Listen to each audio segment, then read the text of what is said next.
Hey, we're here. Yo. It's coming. Yeah, don't worry. I always keep my streams on a delay just in case of emergency. So. Just in case one of us yells out penis. I mean, I'm fine with penis. And vagina. Please, we got to keep it PG. It's weenus. No, like I was saying earlier, I already. Isn't that what your like the skin around your elbow is called? The weenus. Yeah, skin and muscle there. Yeah. And of course, that's instantly we get X Wiley Willie, our sound designer here, resubbing for 37 months with penis. Penis. Oh, I've been driving Wiley crazy by just showing everyone I can the song he made for us. Since you mean that? Go ahead. You mean that very good song that we're going to play here in a little bit? Yes. Oh. We got music? Oh, yeah. If you actually scroll up in the Discord, I posted a meme version of it, too. Oh, God. Well, I can't listen to it now. I'm talking to y'all. But I know. I'll listen to it after the show. Or we play it. Yeah, we'll get to that in a second. But right now, we're just vamping. So we might as well introduce everybody. Hi for all the people who are coming here for the first time. I'm Burnout Vaughn. And I'm the person who created all of the lovely pack boons that we're going to be making because I'm addicted to creating homebrew. It's almost a problem. CG would probably say it's 100% a problem because I show it to him every time. It's true. He does. As for the problem part, flip-flops. Yeah. I mean, listen, we got through making Pact of the Ring, okay? I think that tested our friendship as far as it was going to go. Oh, God. I had issues with that one. I know. Listen, okay? Just because I've made a monetary-based, like, micro-transaction Warlock pack boon doesn't mean that it's going to make every DM's life terrible. Just the ones that don't pay attention to gold. Just, this man is out here making packed coin.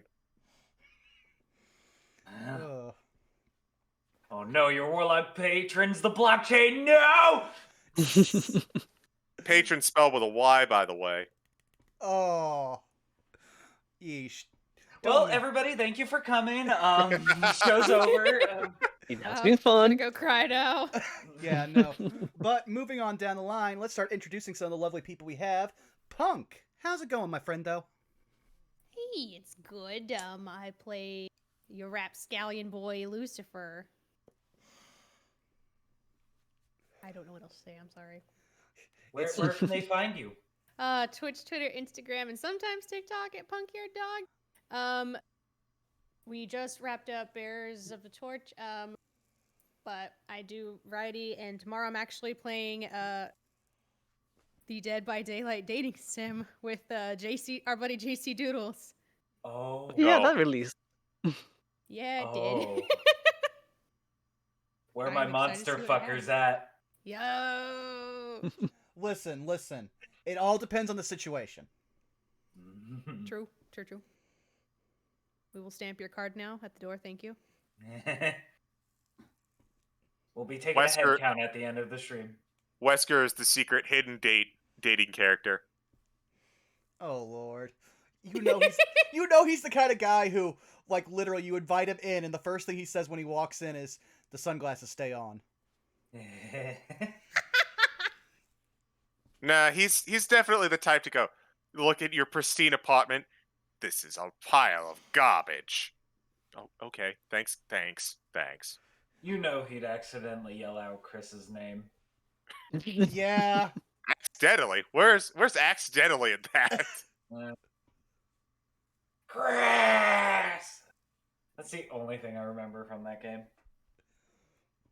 I also remember the scene. Well, I also remember the scene where he throws his sunglasses off and they do a full 360 to be caught in Chris's hand, then just boom, kick.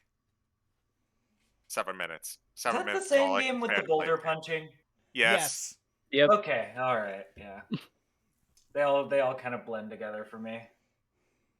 Don't forget the fight on the volcano. That's right. Yeah, he punches the boulder in the volcano. Uh-huh.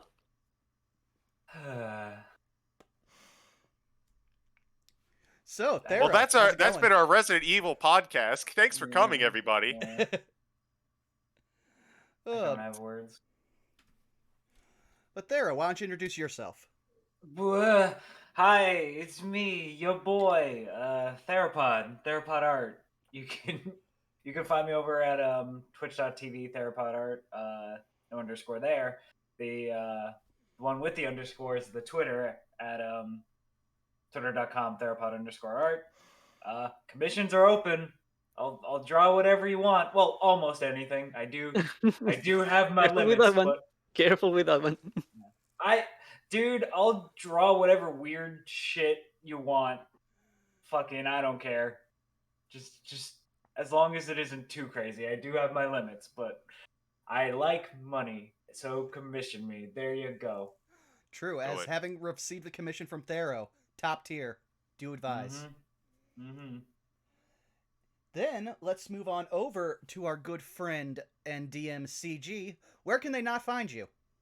Hello, I am CG. You can find me nowhere because I don't much care for social media.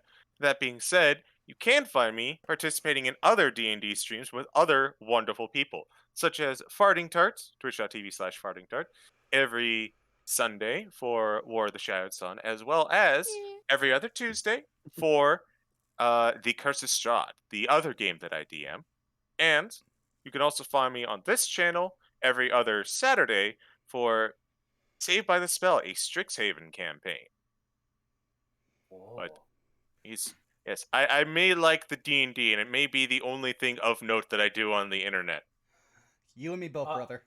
Honestly, I wish I was like you and I didn't have a Twitter. What's it like? Nothing wrong with that. Peaceful. I'd imagine. Well, no.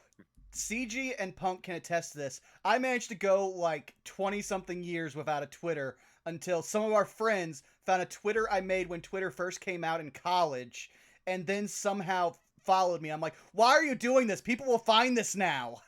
Oh yeah, I made my Twitter back in 2014, and then I proceeded to just let it sit there for like 6 years. Yeah, so immediately after they found out, I was just like, okay, well, time to make this my emote. What year did Tumblr shoot itself in the foot? That was the year I switched to Twitter. That was 2018. Must have been 17 or 18. Okay, Yeah. okay, yeah, around that time.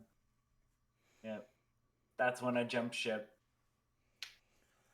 And then being heard possibly for the very first time for a lot of people, my good friend, one of my best friends actually, Citric. How's it going, buddy?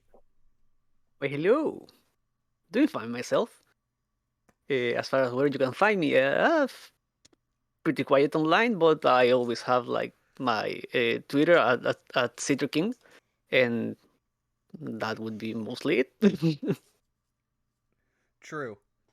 But aside from that, I think it's time for us to play our theme song and then get into things. So if you'll give me one quick second, we'll hop. Hey. Oh. Hey. Yeah? I know they're here on this channel, but you also have to shill yourself. True. Yep. All I really did was talk about the Pact Boons. Okay. Hi, guys. I'm Burnout Vaughn, and you're already at twitch.tv/BurnoutVaughn. You can find me on Twitter and YouTube at Burnout Vaughn, where I'll also be uploading these episodes up on there. So if you get busy next week or have to drop mid-session here, don't worry. You won't miss any of it because I'll be putting it all up in a playlist along with the theme song that I was about to play. But I also do a bit of variety stuff. Been doing a lot of Scarlet Nexus, the game that continually breaks my brain with its story, and almost finished Bravely Default 2.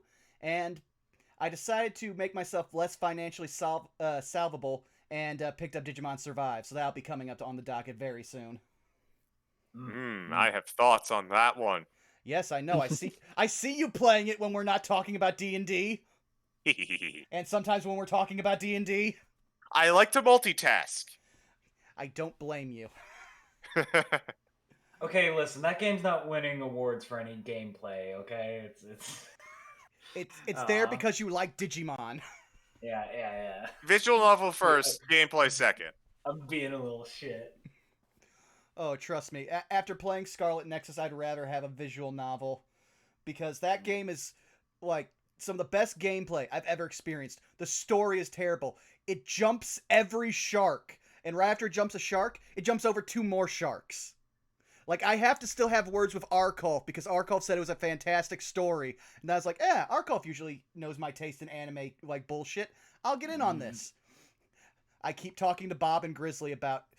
Eventually, I need to sit down with Arkulf and tell him what constitutes a good story, and it doesn't involve fighting the fucking moon.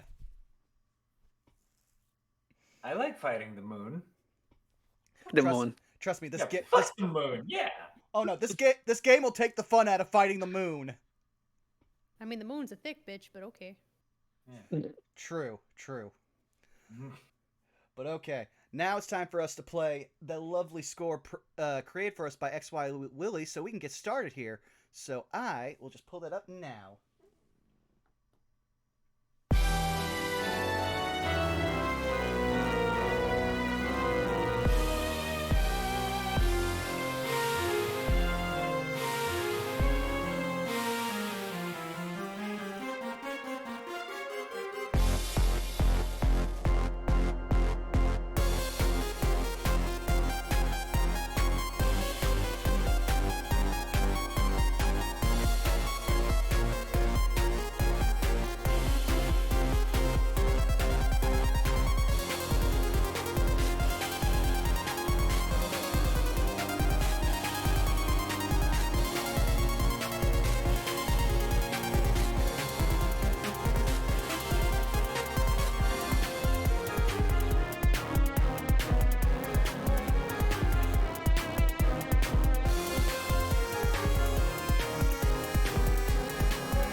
And now, CG, if you will take us away. That was a very good theme. He's a bop. Mm-hmm. Whenever a trouble arises in the world of Gilan, big or small, you can always find your local adventuring guild to help solve the problem. Missing items to bandit attacks or even conquering nations. There are adventurers for the job. But sometimes there are tasks too big for the barbarian to lift, too unknowable for the wizard to understand, and too alien for the druid's magics to work.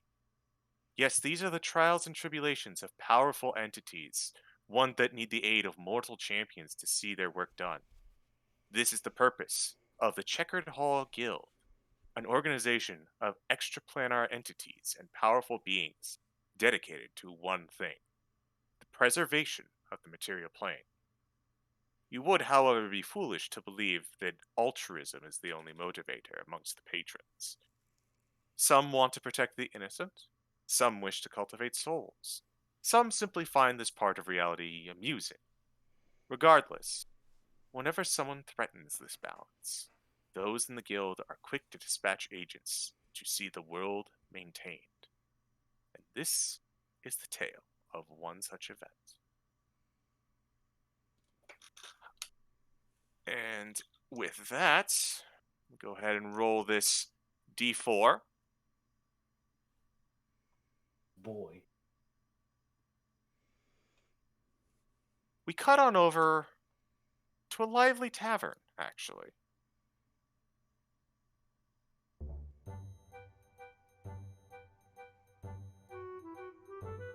In the city of Volgrain, the portside town. A nondescript tavern of not much renown sits as it normally does, except for, well, it's a little more lively than it usually is.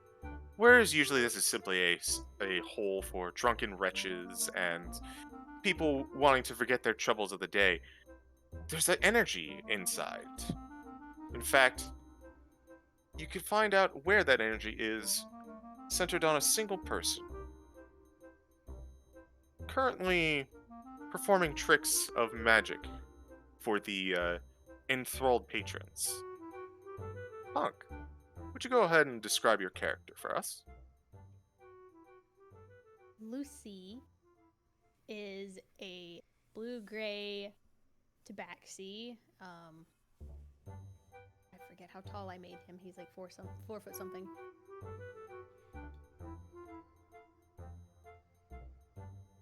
But pointed ears with the little like caracal tips, a little red scarf around his neck, just sort of like a duster, a blue duster. All right. As you are entertaining the half sober, half mashed crowds, what would you say that Lucy is doing to entice these drunken patrons?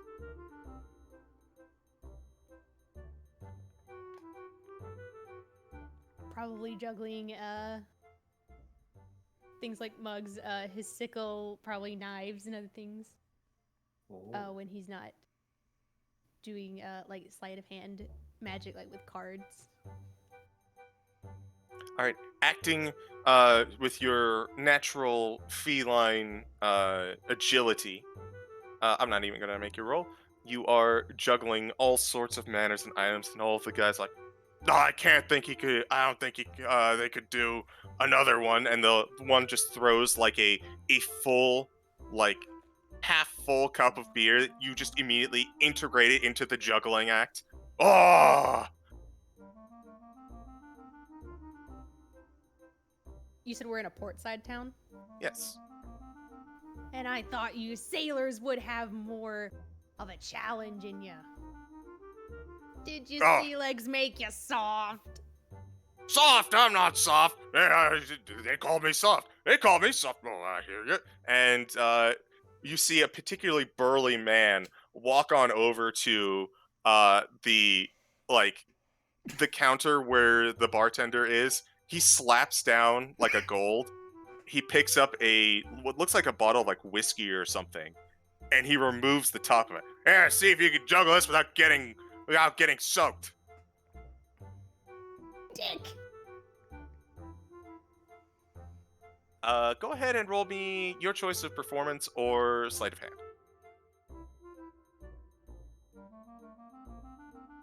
Damn, 7. Oh no.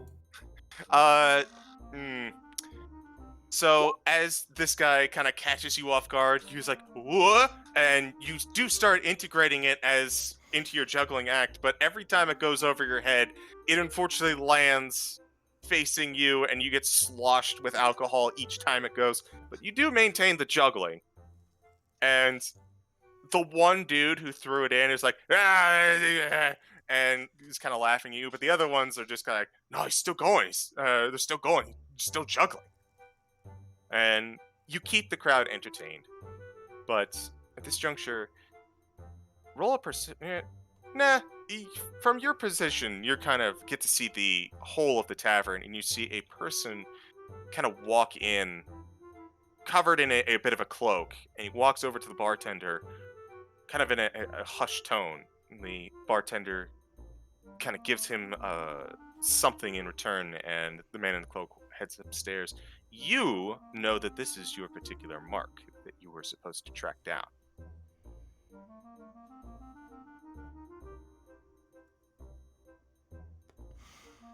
The next time the bottle of like liquor comes around, can Lucy remove it from his juggle and then like soccer bop it over at the guy's head? Sure, go ahead and roll me straight dex. I'll give you advantage because of it's kind of cool. God damn. 6. God. So as you're juggling everything, you can just kind of like throw the bottle. It lands about 2 feet from his actual person, and he just kind of like, bah, bah, bah, bah, and he just kind of drop this. Anyway, I'll be here all week. I'm gonna go take a break. And you get the crowd is kind of like, I can't entertain you guys smelling like this crappy wine that guy bought. hey, why'd you throw it out? I mean, I don't know. It's just, and you see the crowd kind of turn on this guy, And while they're all about to start like berating him, you just kind of climb down and set everything down.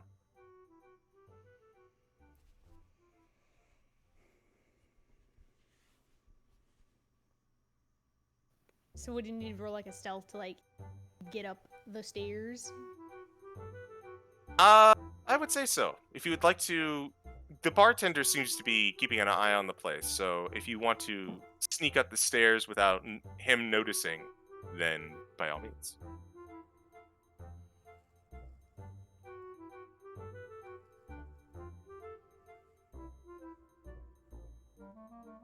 Wait, so this is also an inn. Does it have rooms upstairs, or is it just like a straight up just tavern? Like there's only like tables and like No, places to sit up there.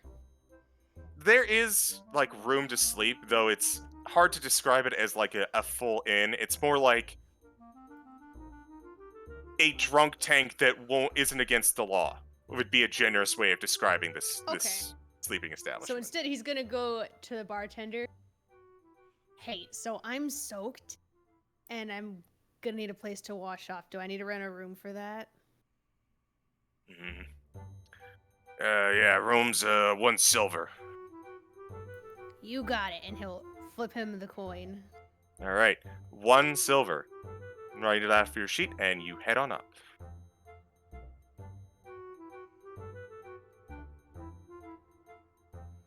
Up at the top of the stairs,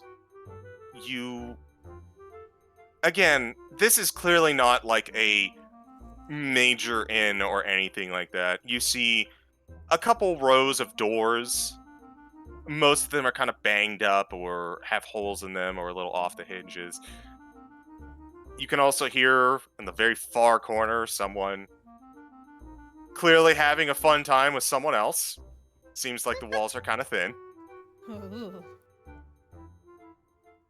But if you're looking for the man from earlier, you're going to have to pick one of these doors. There are about 8 here.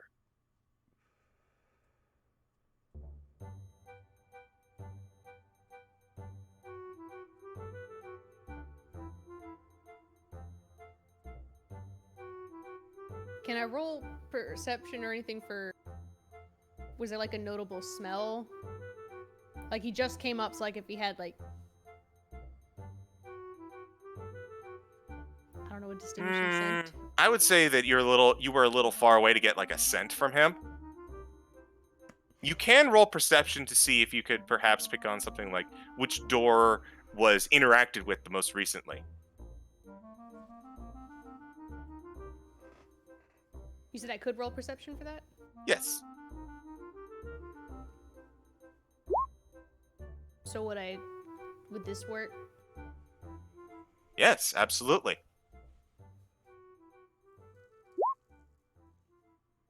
14?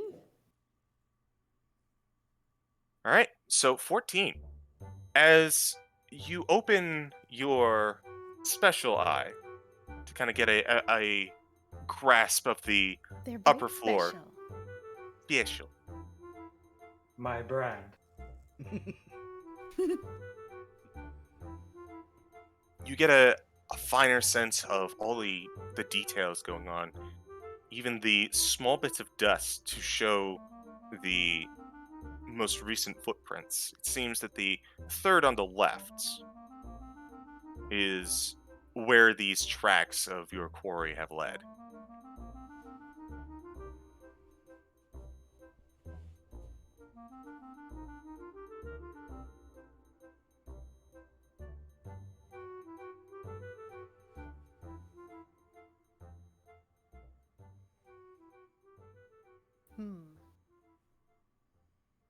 Can I hear anything from the door? Like, is the guy like active in the room, or? You'll have to get closer to the door to do so, but yes, Yeah, you could go Closer, ahead get and close. roll a another perception. This time for sound, so no advantage.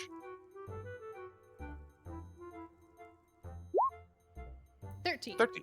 Okay. This guy seems to be kind of, as far as you can tell, he's kind of like fiddling with some clothes or something. Perhaps he's taking off his cloak, packing it up, that sort of thing.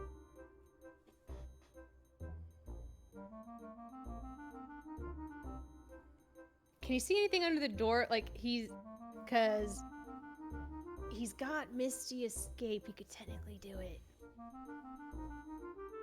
But he needs to see the layout of the room. Can you see under the door at all? Unfortunately, the door is not particularly like. You look at the bottom and you try to peek through, but all you can really see are shadows and maybe the outline of like the bed. Okay.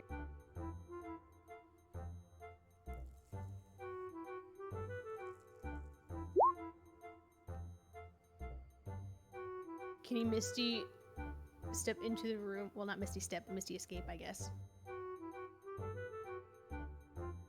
An unoccupied space you can see. Damn. So unfortunately, you cannot see inside the door.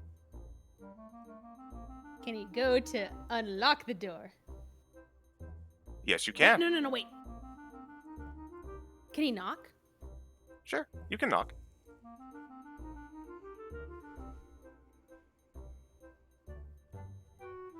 You walk up. Who is it?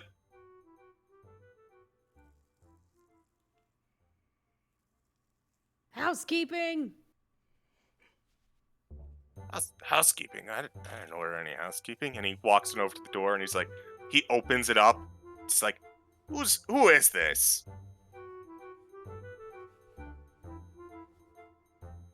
You are now face to face with this individual. He seems to be kind of like a bit scruffy human male. Probably in about his 30s. He's got that kind of like that rugged like lumberjack build going on. Mm-hmm. So can Lucy cast Fey Presence? Upon just as soon as he opens the door and he's able to look at this guy? Absolutely. So Fey Presence goes off. Let me roll a Wisdom saving throw for this guy. What is your spell save DC? 15? He rolled a 14. He is charmed or frightened of you. Which one? I would like to ask a question. Is he my mark for taking something from or hurting? He is your mark to apprehend and return with. Oh, he's gonna be charmed then. Okay. It's like he opens the door and immediately your beguiling presence kind of echoes out into the room as he opens. Like, aren't you just the most adorable thing? Aw, I bet you say that to all the cats you see. We gotta go, man. Come on. Sure. Well, hold on. Let me grab my sneaking cloak here, and he just kind of packs it up into a pack, and he starts following you out the door. You travel with him for about 10 minutes or so until you find one of the nearby guards. At which point, it's like, we can't go near them. I may have done something. So, Do I know his name? you know this guy's man. This guy's name is Duval. Devault, you just can't stay out of trouble, can you? No.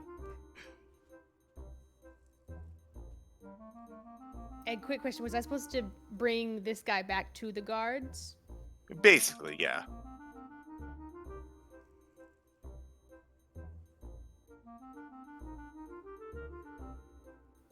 Duval. And he's gonna go for a bop with his crowbar. Oh. To not All try right. and knock him out. All right, roll an attack. Would I just roll my unarmed strike, or?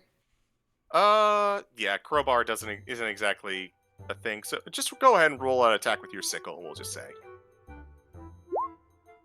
21. 21, and I assume subdue damage, right?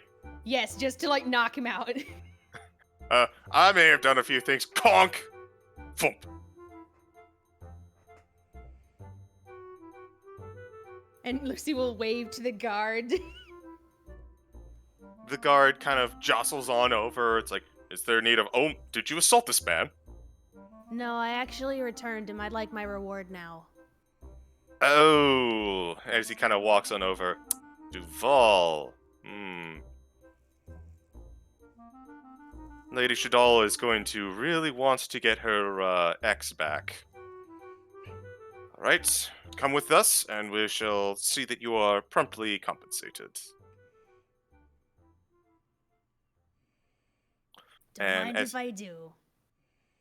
as he walks off, as he walks off with Duval, you begin to follow, and then you get a pain in your left eye, your special eye. And you blink a couple times, and your vision kind of splits. From your normal eye, it's the same portside town that you were looking at.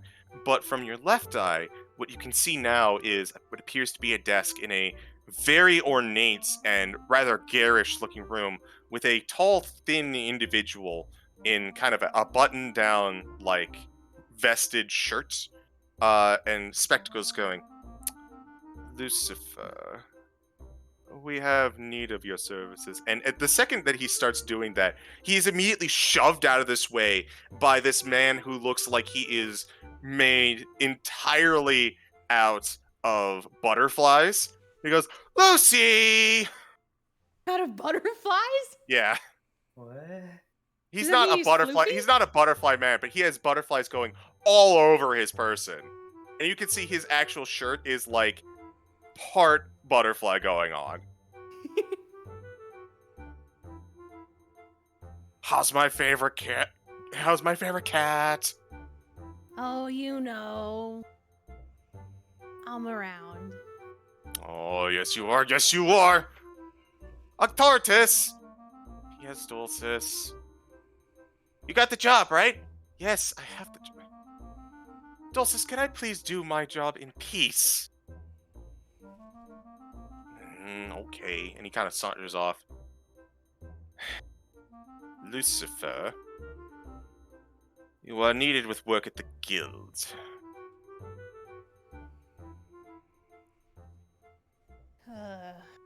Do I have time to get my reward first? I kind of just finished a job. No, this is of grave importance. You need to go now.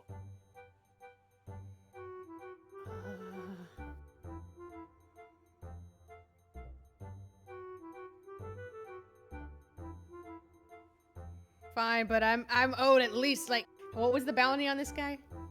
It wasn't much. It was like 10 gold. I'm adding 10 gold to the tab, but sure. We always gotta be like that, Octartus. Dulcis, you know you spoil this one rotten. So one of us has to at least keep them on track. Otherwise, you'd be fawning all over them all the time. Boy, look how cute they are! He'll swish his tail just for good measure. I'm innocent. Fine, whatever. You're needed. That's the important thing. Jeez. And at this juncture, your vision returns to normal. And you see in the middle of the streets, one of the towns, like one of the doors on the nearby, actually not in the middle of the street, one of the doors of the nearby houses kind of starts to glow. You're familiar that this is usually a portal to the Checkered Hall Guild.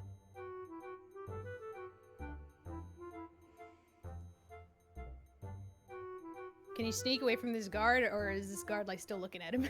Guard's gone. Guard took Good. Duval back off to the guardhouse. He was expecting you to follow him. He was focused on Duval. Good, and no one's looking.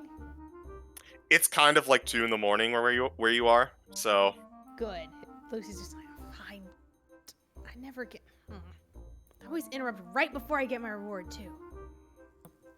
Grumble and walk into the door. all right. And as you walk into the door, let's go ahead and switch characters.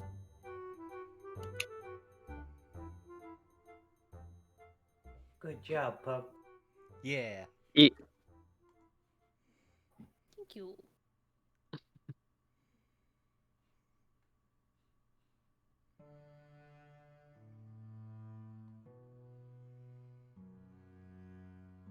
Far in the north, in the city of Zweist, very snow-covered lands, in the middle of a deep mountain range, steeped in heavy traditions, is a very classy looking town. Very upscale, but not like gaudily so.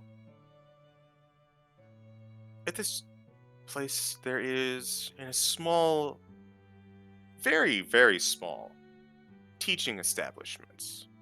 There's a high elf woman walking past what appears to be a whole bunch of small tea sets with small girls of different races kind of learning how to prepare and keep tabs. And she keeps walking until she reaches the end, where a large, definitely strikingly different from the rest of them, individual is sitting.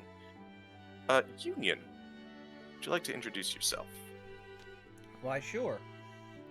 Union is, like you said, very tall. They're between like 5'11", 6'2", and very strange proportions. First of all, you can't tell if they are thin or bulky because they have on a ridiculous number of layers of what looks like mismatched dwarven clothing, and a big belt with a dwarven face on it. And also, there's basically no exposed skin on them. For their face, they have on a very simple porcelain mask with just some eye slits, and it's covered up in a hood. And right beside them, very much within arm's reach, is a dwarven warhammer that's fairly ornate looking. As the high elf woman kind of walks on over to you, you are, whereas all of the other girls are currently struggling to keep their movements to a minimum, you are very finely pouring your tea and preparing it. She walks on over. No, Union. I'm glad you take an interest, but I'm not sure how much is left to teach you. We are thankful that you still taught us. This is a powerful tradition that needs to be maintained.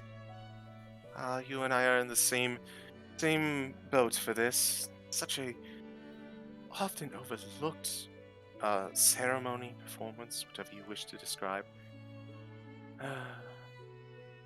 And she kind of looks back to the rest of the girls. One of them actively splashes some tea onto the small table, and thinking that no one looks, just takes up their robe and just kind of wipes it away. It's taxing, to say the least, but it's well worth the effort. We find it very meditative. As do I, Union, as do I. And she looks on over, and she walks on over to one of the girls. Stephanie, please, you gotta keep your shoulders up, otherwise your arms are going to sag and you're going to drop the tea. And this small, this small tiefling girl just kind of nods, and as the woman kind of walks past, she sticks her tongue at her. And the teacher looks back. Oh, I didn't do anything. But the teacher walks over.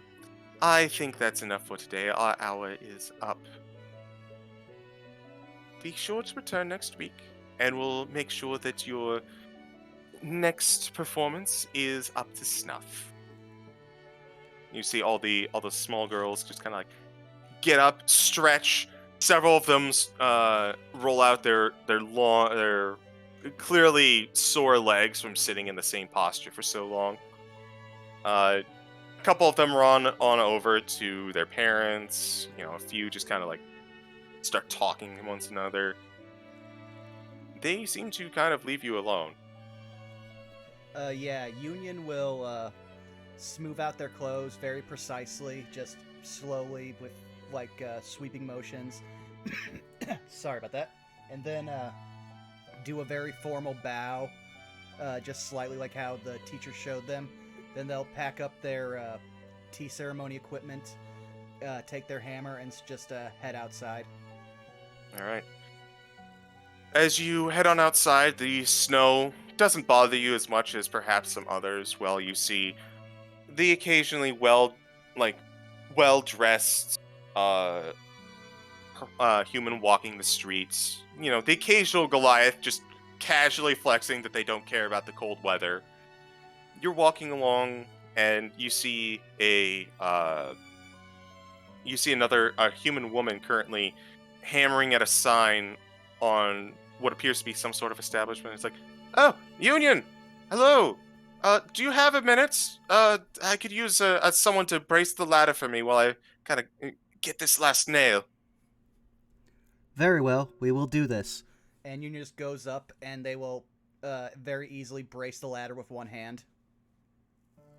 All right, let me get. There we go.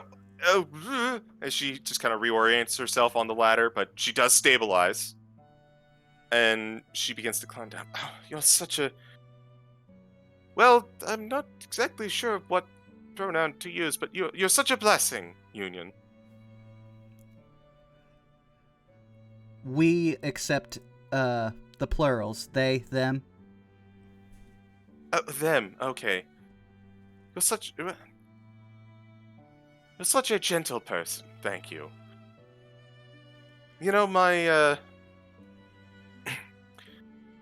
dwarven friend could use some little help with some construction over on their end if you have some time. Union will look a little nervous, start messing with their fingers. Perhaps we will be able to help them. They'll say non-committally. Oh, do you have somewhere to be? I didn't want to make you nervous. I apologize. No, class is just let out. We will see what we can do. All right. And as she kind of waves on over, you see a small dwarf with kind of an old gray beard kind of walk over. It's like, hey, you're that one that helps around town, the Union, right? Yes. Hey, you can call me Stoutmane. Above game, would I recognize the name or dwarven lineage for Stoutmanes? So, go ahead and roll a history check with advantage because of your history, or your background. Alrighty. 16. 16. Stoutmane is not exactly the most well-known or established clan name. They're respected, but not exactly, they don't receive any adulations. Very much a cornerstone of the community type, but not one that's glamorous in any way. This particular Stoutmane seems to be kind of on the older side, perhaps a retired gentleman. Okay. What would you need of me, Elder Stoutmane? Well, this is kind of embarrassing, but the shop that I'm running, it's well, I was dealing with a Goliath fellow earlier, and he may have left something on the top shelf. Ah. I know, it's not exactly the most dignified request, but my knees can't get up the ladders anymore like it used to. Have no fear. We shall accomplish this for you. We are a blessing, Yar. And you begin to walk towards his store. Say, he kind of looks on over to you. That's a right pretty hammer you got there.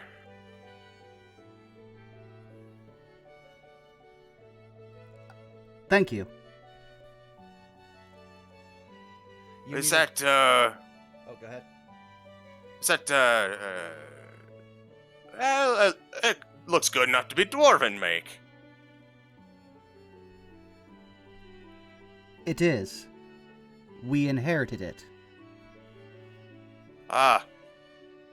And you've been doing some favors to the dwarves, have you? Well, good on you to reward you with something so fine. And they kind of walk you on over to the store that they were in. It's It's a general goods store, nothing major, and you see on the top what appears to be like the top shelf where, it's kind of like going into a Costco or a Sam's Club, and you see all the product that's clearly on the top shelf that you can't reach. It's like that for him, but you can just barely grab onto it. Looks like a tarp of some sort. You're taking me back to all my stock days. One moment, and Union will place down their hammer, climb up the ladder, and retrieve the goods. Easy enough, no check required. You just kind of grab it off the top shelf, put it back on the floor for your this dwarven friend of yours. Hey, thank you kindly. Here, and he just kind of like walks onto the back.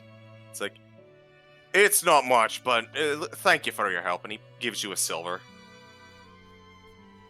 We appreciate your generosity, Elder. Hey, thanks for the elder stuff. Feels like I'm back in the old clans. But Not all of the traditions have been forgotten. hey, it's so good to hear youngsters like you keeping those things alive. I was about to say, if Union was the type to chuckle, they would be chuckling at youngster. Ha ha. So, you give a wave, and as you head on out, you feel, actually, as you walk down the street, you feel your hammer start to vibrate. You're familiar with this. Feels like this is your guild trying to reach out to you. Is there any place for me to duck in and take this quote-unquote call in privacy? As you're walking down the street, there are a couple alleyways. Alright, Union will take a step into the first alleyway and get a little ways in before bringing their hammer up to their head and resting their mask against it.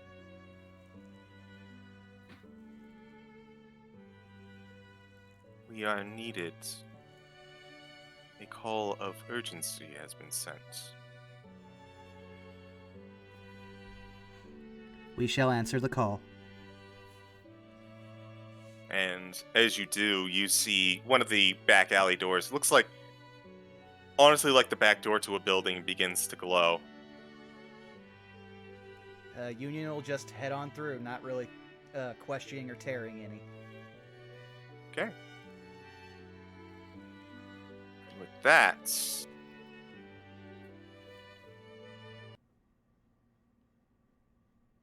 cut on over to the rough and tumble worksman town of Ox. But not actually to the residential districts, but to a rather luxurious-looking manor, wherein the rather portly man, the Count Alphonse Bouldergrand, is signing away papers, ready to turn in for the night. As he does, he lets out a huge yawn and I breathe too deeply. As he begins to take off all his clothes, gets ready for bed, he places his various pieces of jewelry in a box nearby. And as they do, they go to sleep. About 20 minutes pass.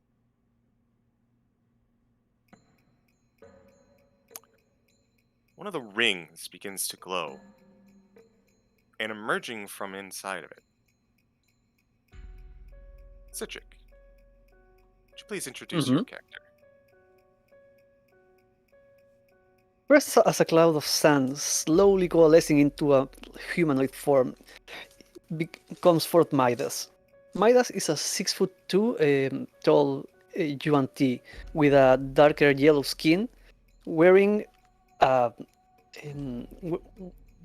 large purple coat over his shoulder as a cape.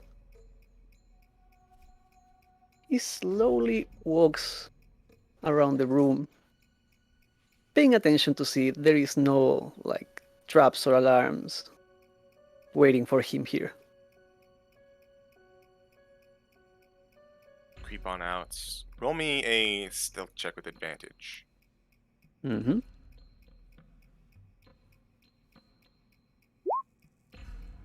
25. 25. You're familiar with the tactics. As you kind of duck in through the darkness, you make your way to the main chamber where you were just at. There are a lot of papers. There's a lot of what appear to be memorabilia. The lights are out, but it doesn't seem to stop you. Remember your goal of finding evidence, in quotation marks, on the embezzling that the Count has been doing for the local against the local Builders League.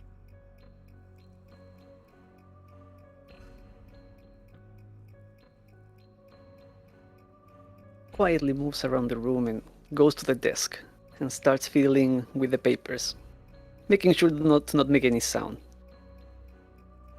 Roll me a investigation check as you look for this stuff.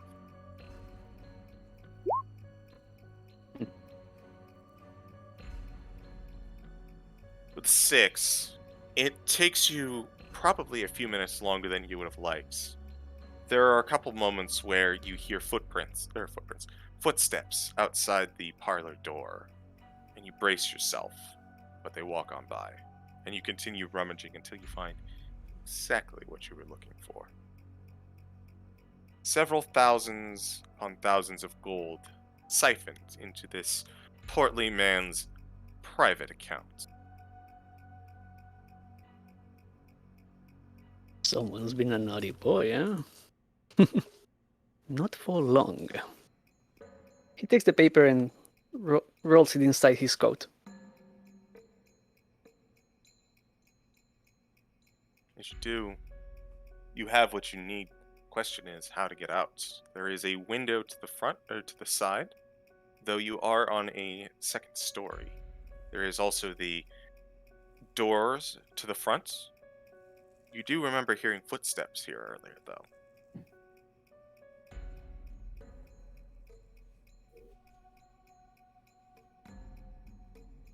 First of all, like he looks at the rest of the room. You mentioned he has some jewelry, doesn't he? He has a couple rings, yes. Well, if I'm already here, a little extra pay for the trouble. And he will just make him to move around some sun and bring them to him. The box with the rings, including your own, actually, begins to levitate towards you, and you have it now in your hand. Go ahead and add box of rings to your inventory. Yay. But I think that's enough with my presence here. Which floor am I? You're at the second floor. And the manor has how many floors? It seems to be 3. So with the dimension door, should I be able to get up all the way to the roof? Yes, absolutely. Then I do a slight bow to my sleeping host. Like, it's been a pleasure. And I dissolve into a cloud of sun and reform all the way up to the manor. Okay. I'm going to roll a percentile because you're not exactly sure. You are kind of winging it about how far above you get. Yep. Ooh, very good. Upper 80s. Nice. Sand begins to form as your being coalesces about 1 foot off the ground of this roof.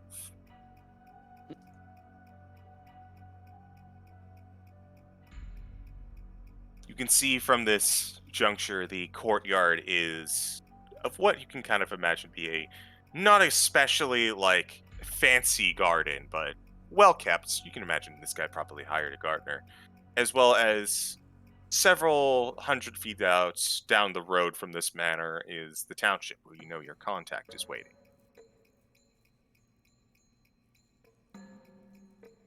Well, let's not waste any more time. And I use my my patron ability to give myself a flight speed. And in the Okay. cover of the night, I take my leisure and hover all the way to the town. All right. Could you please click on that ability for me? Yes. Second.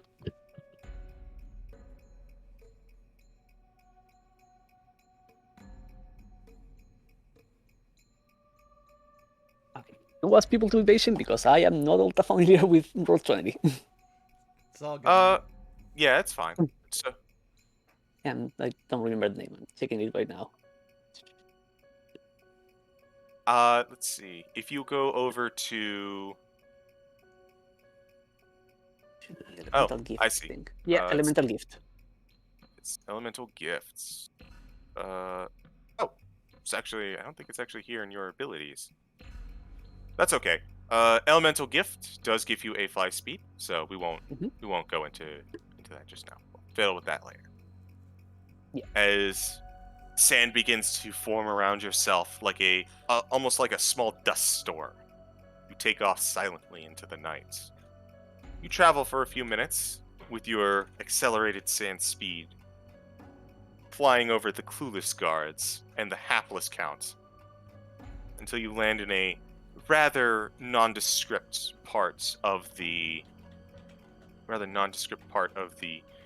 town and city. Silently, you skulk through the night until you reach what appears to be a rather destroyed, not especially destroyed, but in construction warehouse, where you remember that your contact is to be.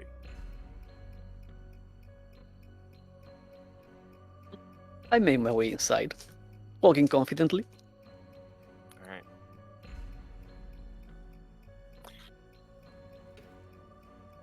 You walk inside and you wait for a moment before, from the shadows, you hear, "Do you have the stuff?" Would I be here if I didn't? Out steps a large red dragonborn. Seems especially burly, very well musculated. Probably, if you remember, he is a member of this Builders League. So perhaps a worker or a foreman of some sort. This is... I lost the name. This is Vizix. Walks on over. He holds out a bag. Got the proof. That I do. Your little count here has been a very naughty boy with the funds of the town. And he takes out the roll of paper. Vizix kind of puts the bag just kind of off to the side and like kind of wedging it in his armpit as he unrolls the scroll and papers that he picked up. Mm-hmm. Yeah. Oh yeah. This is worse than I thought. You can nail him to the wall with this finally, bastard. He rolls up the scroll, puts it in his vest pocket, and he pulls out the bag and he hands it to you. He like tosses it your way. Hey, you've more than earned this, Midas. Glad to be of assistance. We And never very met. glad. Who are I you? hope- He chuckles under his breath. Pleasure doing business with you. And as you look down to count the money, you look back up and he is gone. That's a fancy trick. Midas puts the money back with his belongings. He puts the hood of the cloak of his head and goes walking to the night, looking for a place to stay. All right. It doesn't take long. You find a similar but not exactly the same level of tavern that Lucy was at. Very much just a hole in the wall to sleep when you're out on the town. It costs you a silver, similarly before, to stay at this hotel and rent a room. hotel, tavern, and you hole up. Mm-hmm.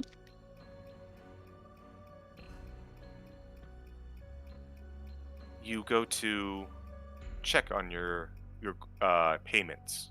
You open the bag and you see hundreds of gold pieces inside.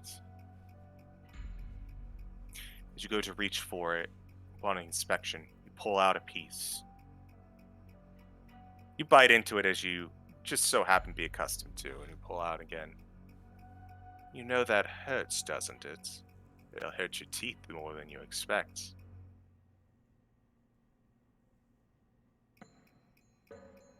You take a look at the coin that you have just bit into, and you see the face of Aurum.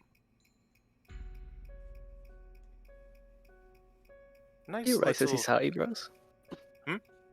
He raises his eyebrows at that. Quite a little stash you have here. Someone has been Yeah. busy. Investments. I work hard to upkeep my end of the contract, don't I? Yes, you do. You're one of my better earners. And with that, you see that all of the gold in the bag begins to vanish. I believe it's time for me to take my cuts, as per the contracts. Yes, as per the contract. Don't worry. I left a little bit for you. And Oh, so very kind of you. you see 5 gold at the bottom of the bag that used to contain hundreds. Mm.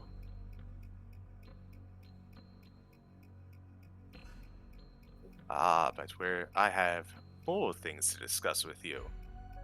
Another potential avenue to increase our respective end lines, if you will. As always, I am listening.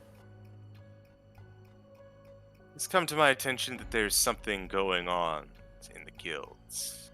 Something, well,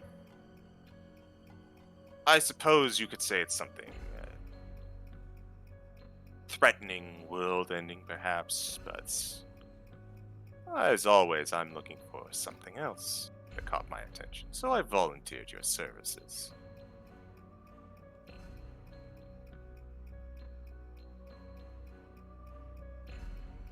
And what would be the business exactly this time? I'm not entirely sure. Admit, I do know one thing, though. There is gold to be had. And that is all I needed to hear. So, I think it's about time you head on back to the club, if it were. As you see the door to your room begin to shine a little bit with an outline.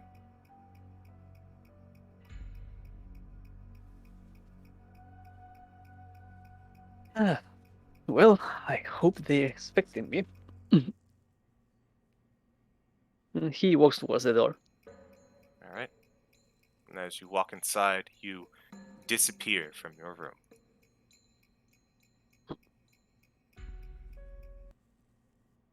I wonder who's next. It's me! Woo! What a twist! Little do you know, your portrait's already been up since the beginning. I'm the DM now, fuckers. No. No, I think you start. Where it was nighttime in the corners of the world that Lucy and Midas were, we instead cut to a vibrant afternoon. Somewhat of an idyllic-looking cottage at the edge of a small town. Barely even a town. Maybe about 10, 15 houses. Not big enough to even be worth talking about on the map. A very picturesque, if a bit large cottage. Birds are chirping. Sun is shining. And off in the corner, in a little garden outside the house, Thero, Would you please introduce your character? Okay.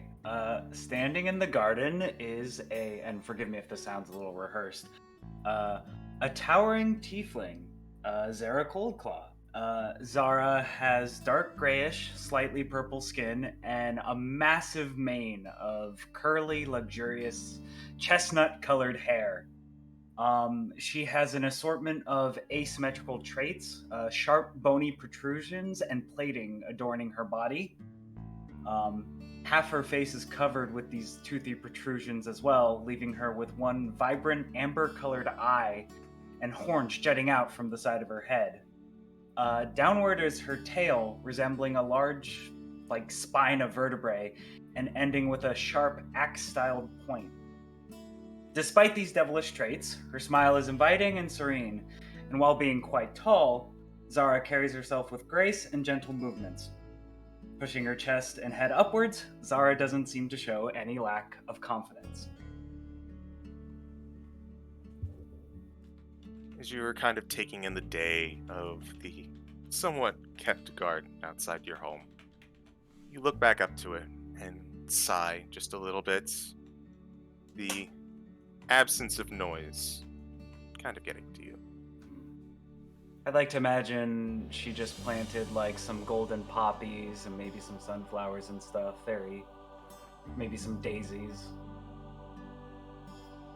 Go ahead and roll me a nature. Let's see how your plants are doing. Oh fuck, here we go! Soft 20. Soft 20. It is a magnificent looking flower patch. The colors complement each other perfectly. I don't need any gardening tools. When she plants seeds, she just rakes a claw across the dirt. If she needs a trowel, she just takes a flat hand and scoops out the dirt. Just casually moving the earth as needed. Mm-hmm.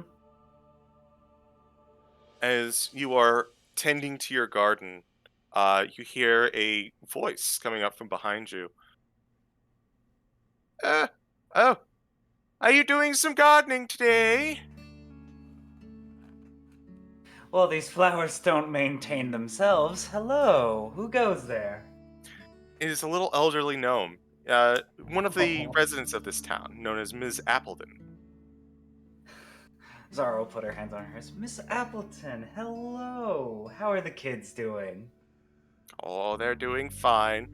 You know, Cedric is always on about his little toys, and Thomas is, well, I don't need to tell you what Thomas is getting into. Oh, that rapscallion. Zara does a knowing nod.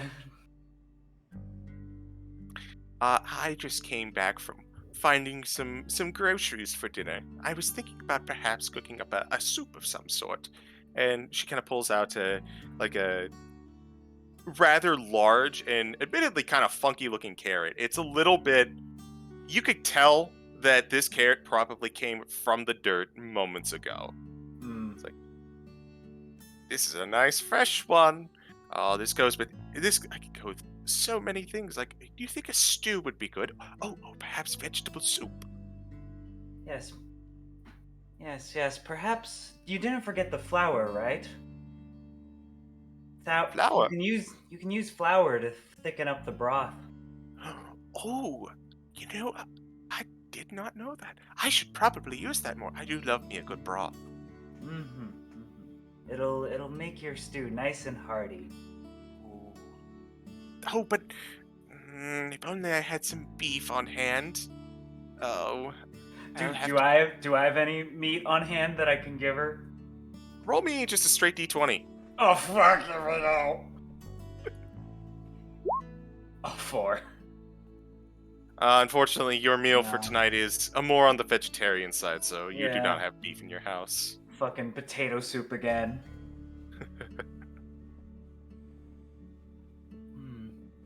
Beef, well, with carrots, I like to add trout or bass. I find fishiness goes well with carrots, but carrots on their own work well for soup. Oh, you're right. I'm not much of a fish person myself, but carrots are strong enough on their own in a good soup. And she kind of as she takes her bag, she's just kind of going through everything.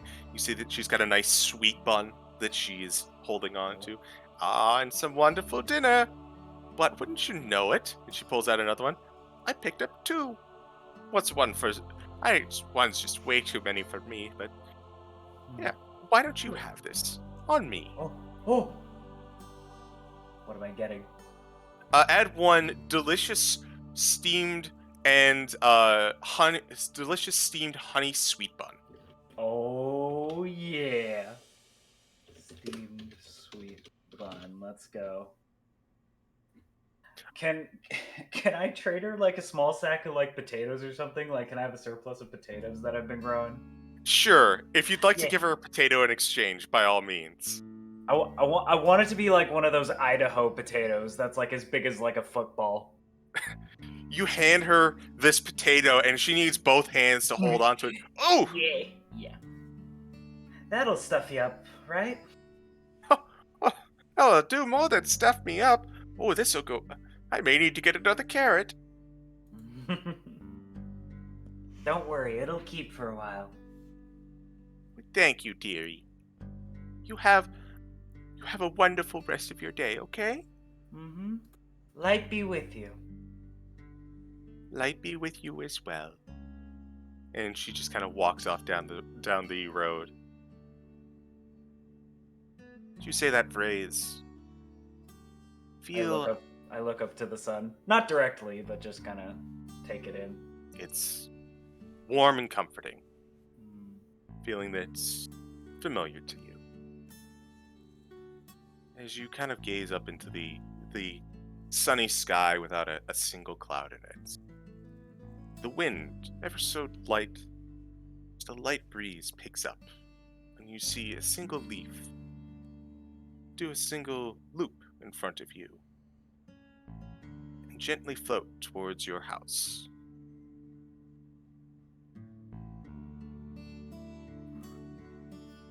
Well, that's enough gardening for today. Zara will stretch and just kind of make her way to pick up her gardening basket and assortment of vegetables and walk to her cottage. Walk inside. You begin to start prepping and measuring your ingredients for the dinner you're about to make. As you pass by the mantle, though, even though you're inside, you feel the wind once more. It seems like a deck of cards, actually, is sitting on the countertop, and the wind blows one card onto the ground. Zara squints and goes to pick up the card and looks at it. It's the Ace of Hearts. You're familiar with this. This is subtle, but then again, these signs you always get seem to be are. As the ace is required. You.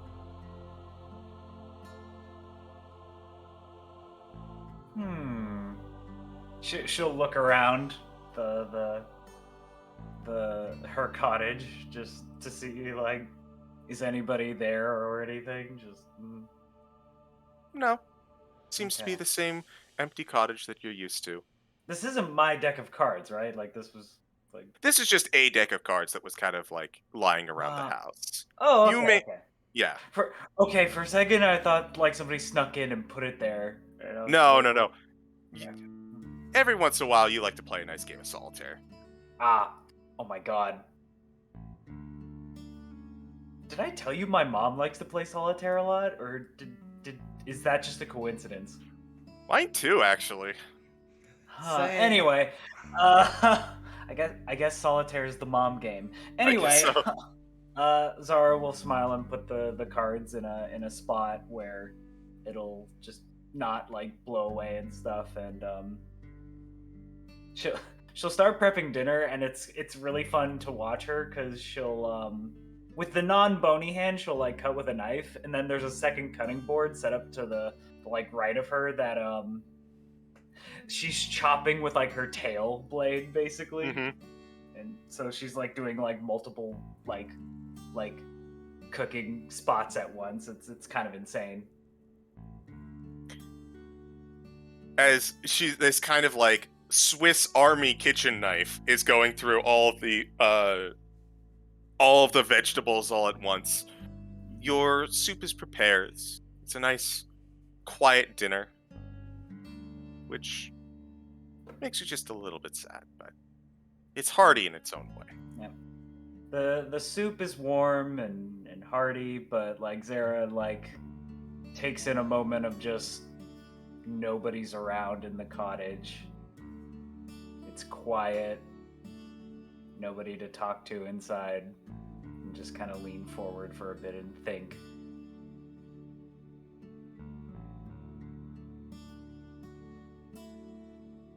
As the silence begins to feel just a little strong. Your warm belly, content with foods, begin to feel a little tired, but as you do, you get up to leave. You see once more, appears to be the same playing card that you pocketed, actually, on the floor.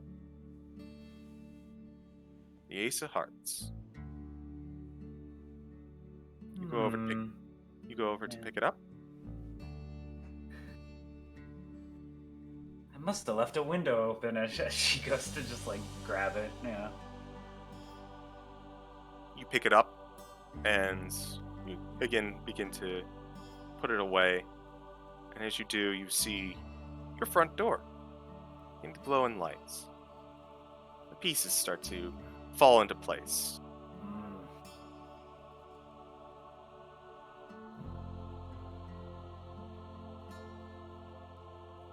The door like glows? Ever so slightly. It's like an outline of the door.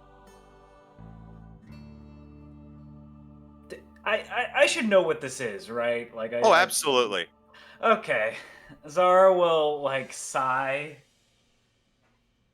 Go over to a cupboard and put on a ring. A beautiful like silver band with a diamond in it. Reach over and run over and grab a cloak. And then just let out a deep sigh and just be like, well, you old girl, you got one more adventure in you, don't ya? As she walks out the door. Okay. And as you go through your front door, you disappear. What? Dead! You're wiped out of existence. Whoop! A 9th level disintegrator hits you. So this is the afterlife. I Boring. thought it'd be. Yes.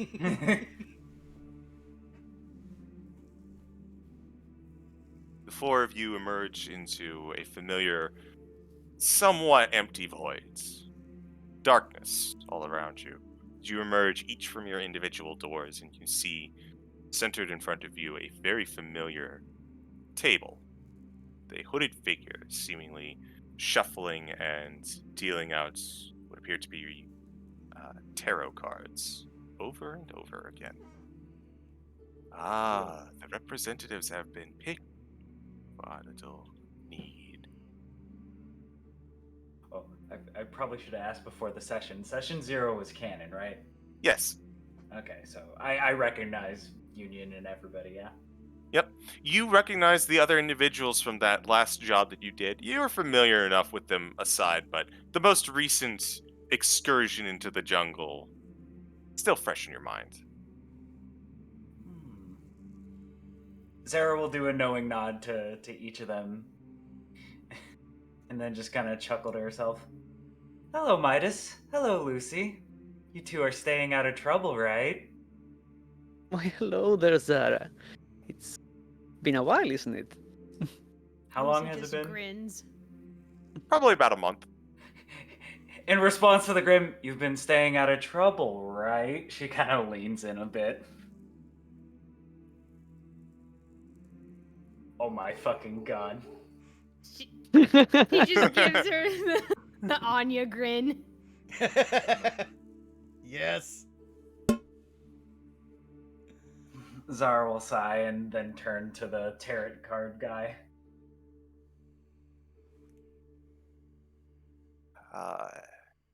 Vizrek spoke highly of your last ventures, and your patrons seem to have a shared interest in this recent encounter as he lays out another card.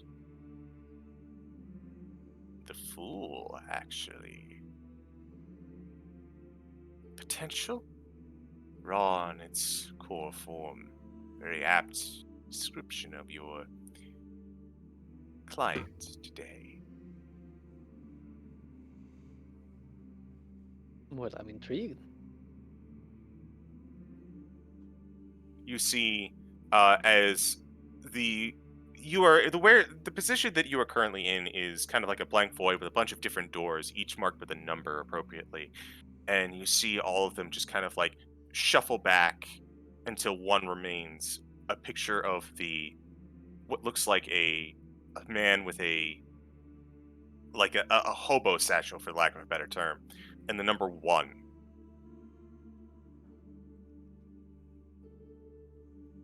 You have a important job to do for this fool. We shall answer the And call. Does this fool have a name, or do we have to address him like this? Because I don't think it's very polite to do so. Yeah, I'm fine with calling him the fool. Don't let me stop you. I'd love to see the consequences. There's a pause. You can't see the card holder's face, but you could almost feel like they're grinning. It's like, that's the problem though. For this is anonymous. I'll type that in the chat. Ooh. Go ahead and roll history what? or arcana.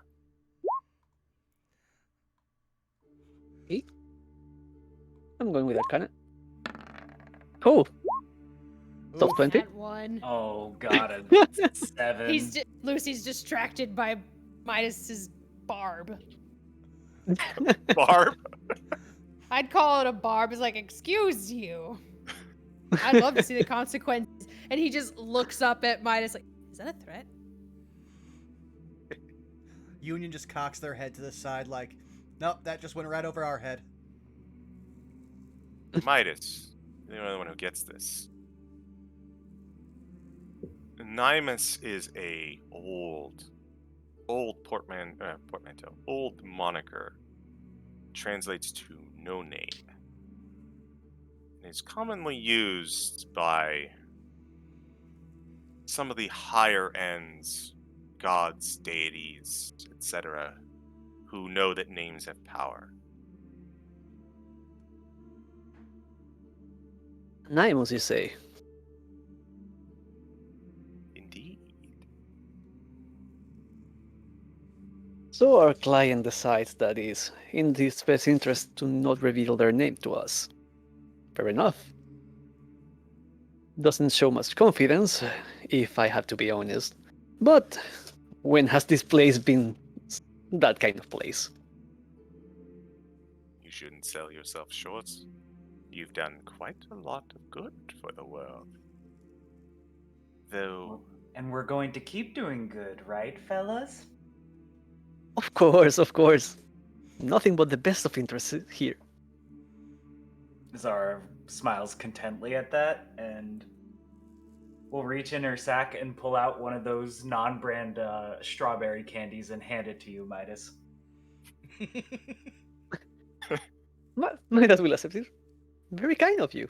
You have one of those grandma strawberry candies. There you go. Oh. Go ahead and add strawberry candy to your inventory. Will do. Yes. How many of those does Zara have? Well, Yes. yeah. You have an equal amount of strawberry candies and Werther's Originals. That is how many strawberry candies you have. Fuck yeah! Good shit. Anyway, continue. Sorry. The card holder simply melts into the ground along with their desk, and you remain in front of the door, which begins to creak ever so slightly open, inviting you inside.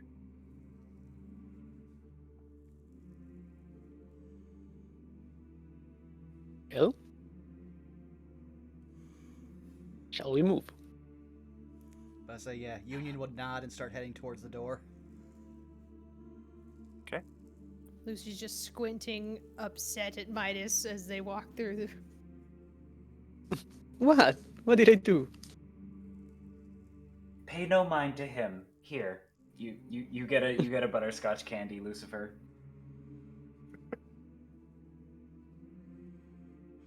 He pops the candy in his mouth and just crunches it, looking at Midas out of the corner of his eye.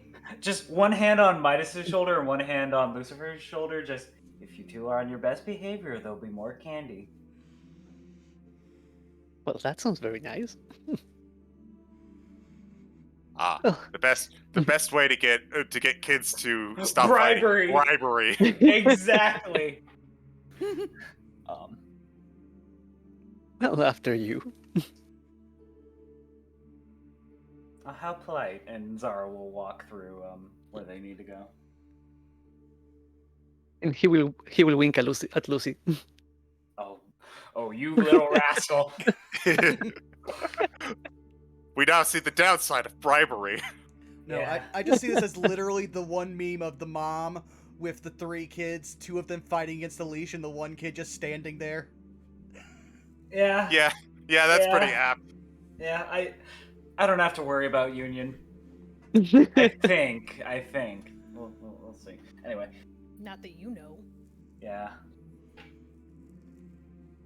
You walk through this door, and you find yourself in a very strange place. It almost looks like a temple, but only just barely, because the entire realm that you're in almost looks like it's continuously dissolving. Like, imagine, if you will, the effects of a lava lamp, like the little balls that kind of like split off and just kind of rise away into the sky, and then they keep doing that for all of the surrounding area near you. Even the ground Alright. seems to have this effect to it, but it does seem solid enough for you to walk on. Zara, what's in these candies? I I promise it's just sugar and syrup. I promise. Are you sure? Look, the last building I went into, it didn't look like this. We are working with and what's the name of this guild? The Checkered Hall. We are dealing we are in the Checkered Hall after all. It's stuff can be a little wibbly wobbly. I'm watching you. At least this time, there should be no cursed gold. Yeah. In response to like I'm watching you, Zara, just as like, oh, you're adorable, kind of like hand wave, like sort of like hand waving you off. Totally not taking you seriously. Oh, he was smiling when he said, "Like I'm watching you." Okay. It's true. There's no cursed gold this time around. That Not is really actually hopeful. much of anything around here. The temple is the most obvious thing, but as you kind of look into the scenery, you see almost like shades and outlines of things that could be here, but aren't. You can almost make the faint identification of what looks like a stone, but then it shifts, and it looks more like a simple plant. And the moment that you feel like you have a handle on it, it shifts once more. You just can't get it kind of pinned down anything about this place except the temple.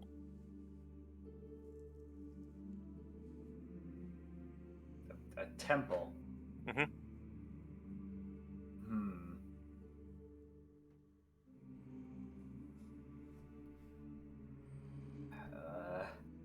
if we might interject. You may. This place seems reminiscent of a temple. We should search for a pulpit.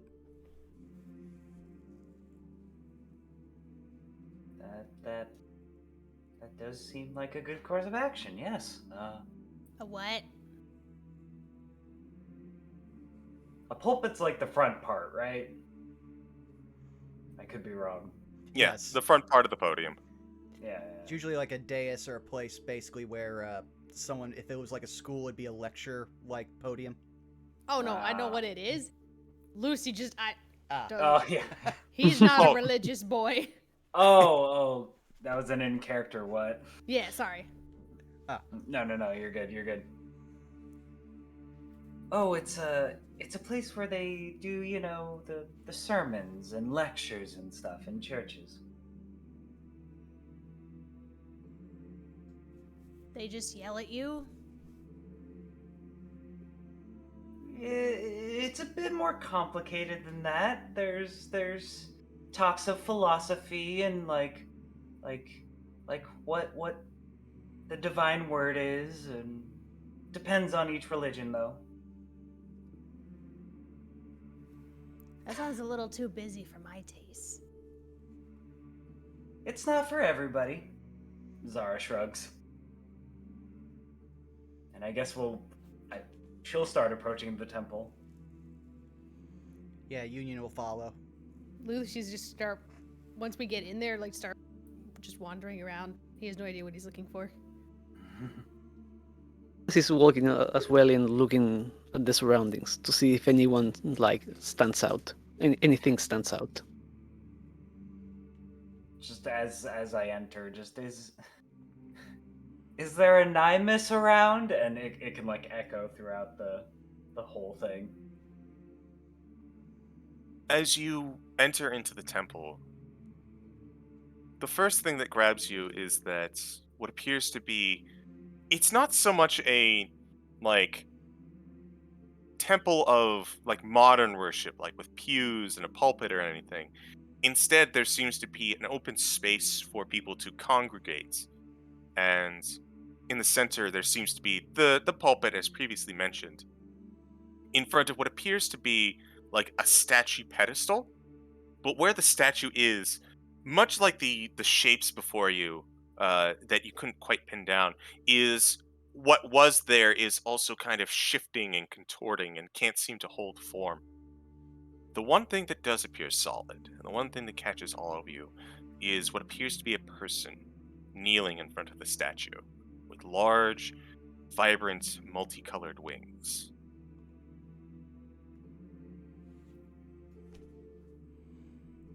Are you Nymus? I am not Nymus.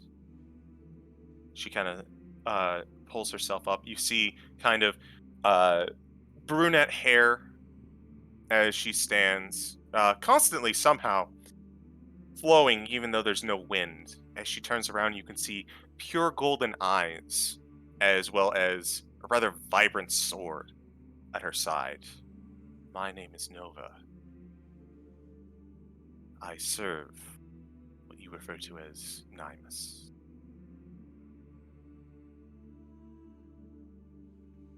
I gather you will be speaking in the name of our client tonight. Our client cannot speak for themselves. I am technically the one who commissioned the guild, but it is for, and she kind of gestures to the statue behind her, them. We need them back. Oh, Would I know what this person is? With your background, go ahead and roll, I would say religion or arcana with advantage, your choice.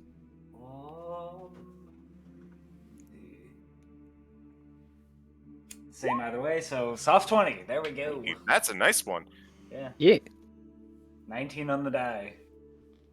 You are really familiar with beings like this. Based on the description of the major 3 that you know of, you strike out the first 2. Couldn't be the first one or the second one, so that just leaves a solar. Oh, we're talking to a solar right now? Oh. Yep. Oh. Okay. Stuff gets heavy at the Checkered Hall. Uh, uh, you'll see Zara go through a few seconds of just like, no, it's not that. No, that's not. And then it clicks with who and what she's talking to, and her eye will go wide and just like, oh, it's an absolute pleasure to meet you, Nova. Can you tell us a little more about this Nymus we are going to be serving?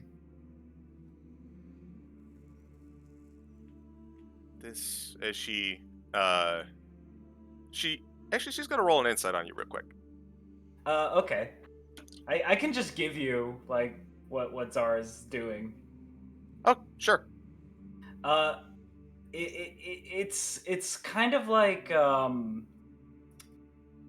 it's kind of like somebody that's like been raised up to have really really good like manners, and they're like putting on their best manners. Basically, they're putting on their best like table manners and like please and thank you sort of politeness about it. Nova kind of walks a little bit forward to kind of get into casual talking distance with all of you. And Okay. she looks to you. Oh, sorry. Oh, Hey, you're good. I thought I heard someone. She looks over to you, Zahara, and says, "More formality is appreciated, Zahara." And she looks to the rest of you. Nymus is an old god, an ancient religion that mortals no longer pray to. Not that my lord was ever one that they would be prayed to often anyways. But he was wise. Not the Nymus that I refer to was a god of protection against one specific part of existence. Are you familiar with that which lies beyond our plane? Something called the Far Realm. Are we God? That's me asking, not. Yeah, not I was about Zach. to. Yep. I would say yeah. You guys are familiar enough with the stuff. Given the stuff that you guys do, the Far Realm does pop up from time to time. It is a part of existence with somewhat unspeakable horrors and maladies beyond mortal comprehension. If there is something that is scary and undescribable, it has probably come from there or a byproduct of there. We actually encountered in our last job something from the Far Realm. Exactly. Yep. Lucy will now refer to it as the trash place.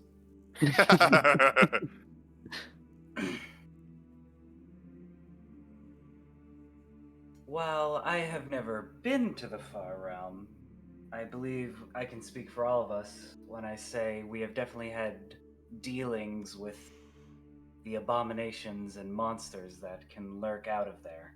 Trash. It is the trash realm. Nothing but trash comes from there. I That's a way say to that put we it. dealt with their issues would be more accurate. Yes, I agree. Kind of a Nothing good shit comes show. from there. Lucy just looks like the like. Go ahead. Oh, Hold on, I'm trying to find it. you got a GIF or a picture. Oh, it's coming. Oh, it's coming.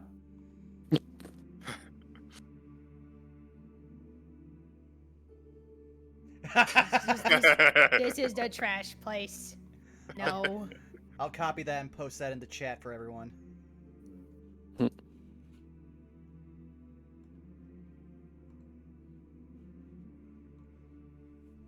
Far Realm is a danger. More dangerous than anything else in reality. Whereas you can count on demons to be destructive, you can count on devils to be manipulative. None can grasp what the Far Realm's denizens want. That is what Nymus, in their previous form, their previous being, warded against. I was one of his soldiers and still remain. But there are very few of us now. God such as Nymus was not often worshipped by mortals. Instead, left to sleep and slumber by their own hands, that they be called upon in times of dire need.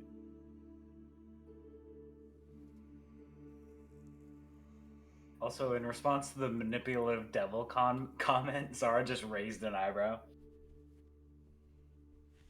But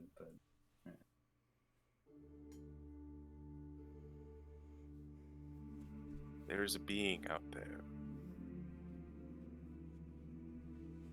Words to describe it accurately are cursed in their own way and prone to induce madness. We call it the Song of Rot. It is a creature of, well, I'm not even sure if it is a singular creature, almost like a mass. Tendrils, eyes, teeth, size of an entire planet. and or go ahead. Sorry. It is a powerful creature, one we could not hope to defend against. Not without Nymus. And it has spotted the material plane.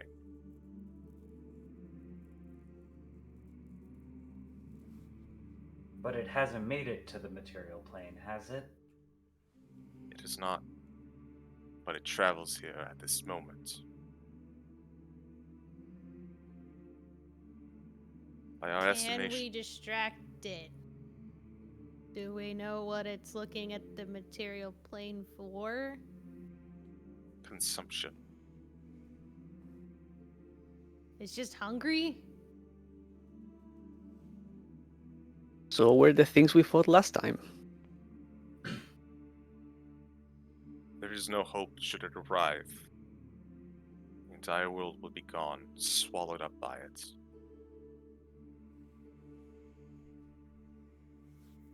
Just some sort of cosmic beast just eating everything, huh? Indeed. What a selfish fuck. Zara will look at you and just like, Lucy, we talked about swearing.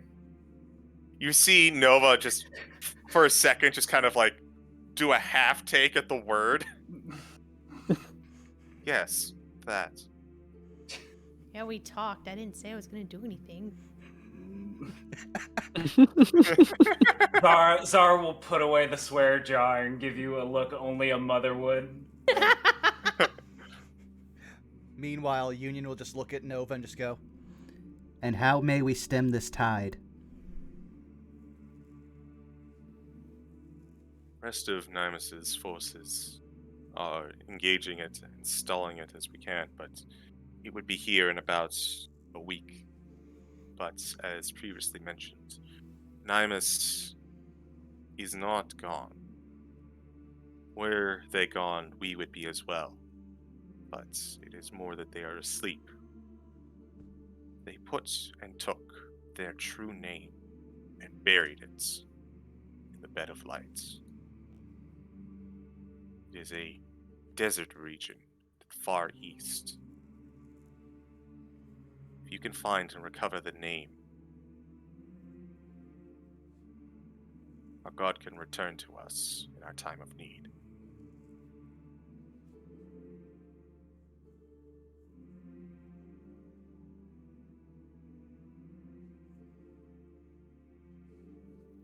Very well.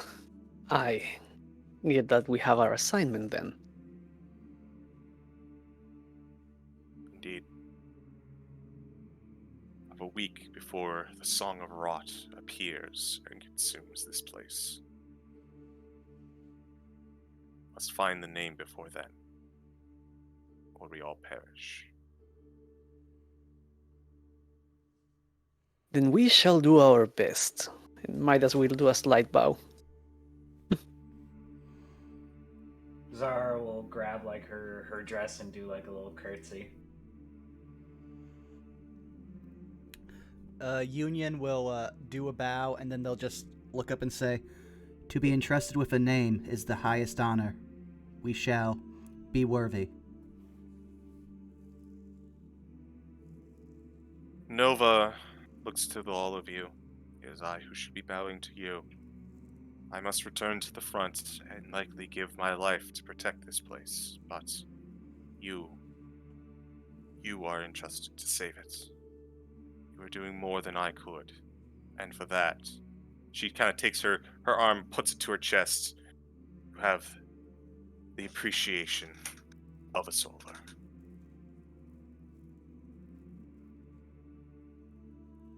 Midas looks at Nova for a second. Well, no, better try not to die. Do not like to deliver my work to the person that did not hire me. Would be good to see you again. Roll me a persuasion check. Can I help with that? I'll allow it. Yeah, Zara will say, just please, I'd love to see you again, but remember, walk free and just bear the light for others to follow. All right, that's my help action. Roll, Citric, go, do it. Oh, okay, 16. Nice.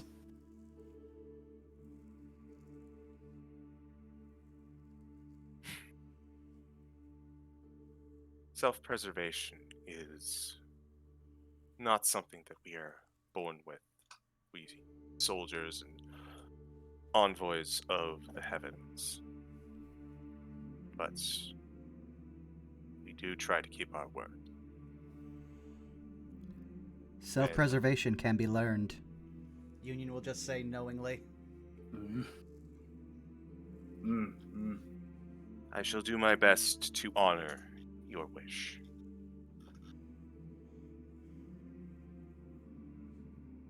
With If I that, die, there will be some very unhappy.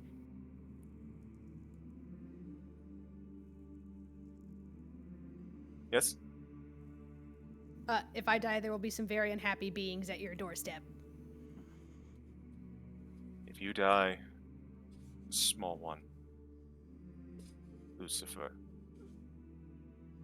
I believe those beings would be the least of their concerns. With that, feel the Squint.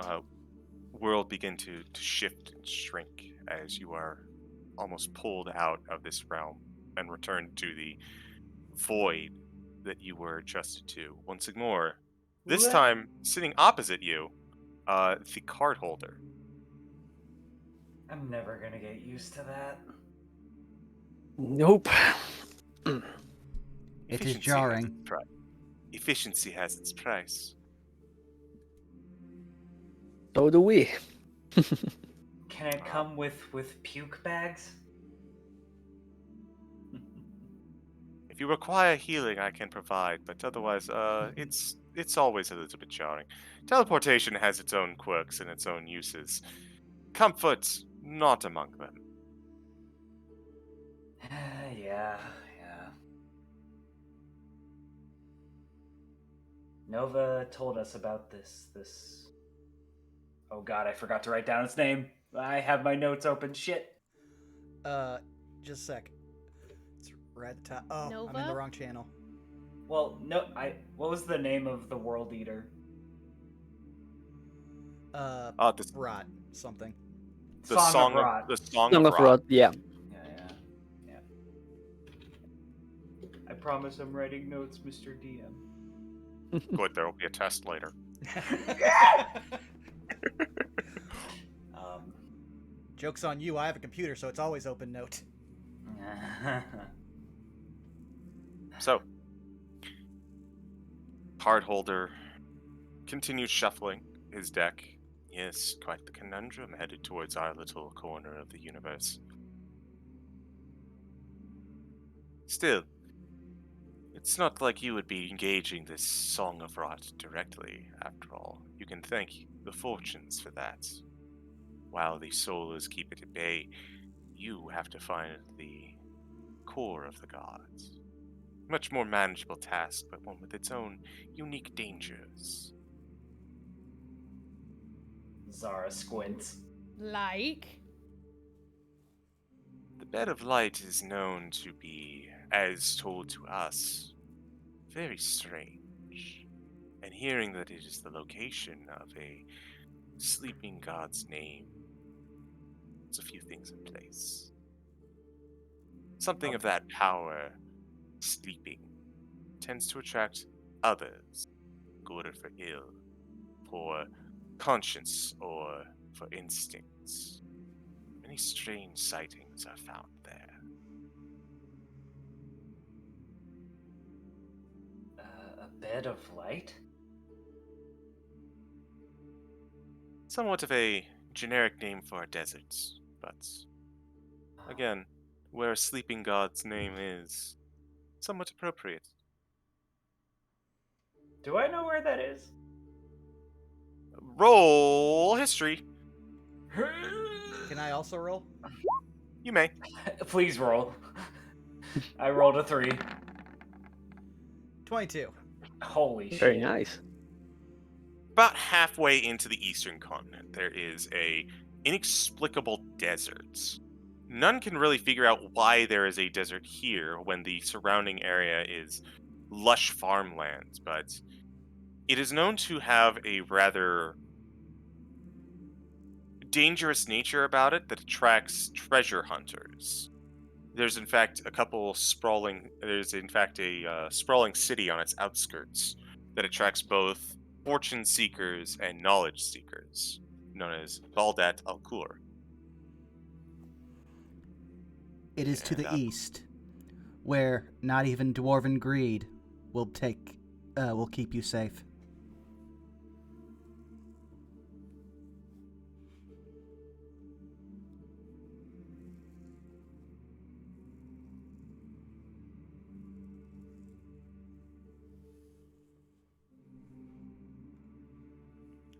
Here is the name for the town. Okay.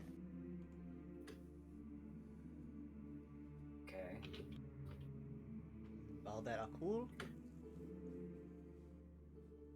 That's a really cool name. I'm sorry. Joke's on you, I like those bad puns. Yeah. I am cursed to be surrounded by people who appreciate them. Careful Puns though, are fun, fuck you. if we True. Careful though, if we throw out too many, we may cause the stream to crash. Ugh.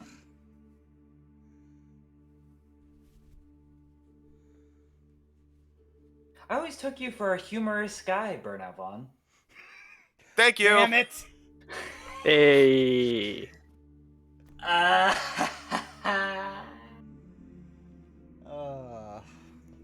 I'm sorry. it's fine. I do this to myself, but this is still great. Anyway, But- Baldat Akula town. Yeah. Town is thriving in its own right. You'll be able to find resources there before you begin adventuring deeper. Okay. Are you gonna teleport us to this town, or do we have to make our way there on our own? Time is of the essence. We can get you there as needed. I was gonna say, we have a week. Nova said. Indeed. Zara just kind of like the realization of just like, oh, 1 week till the world ends. That's kind of sinking in, and she kind of slumps a little bit. Midas will pat you on the back. Zara? Yep. Excuse you. She's What? not offended, but it's just like a little like you little shit. She didn't say that. That was me. Hey, no need to feel down. It's a week. We still have time. So does that Indeed. mean we can get drunk tonight? I don't see why not. Only if you drink responsibly. I'm being responsible by asking instead of just going. I appreciate that.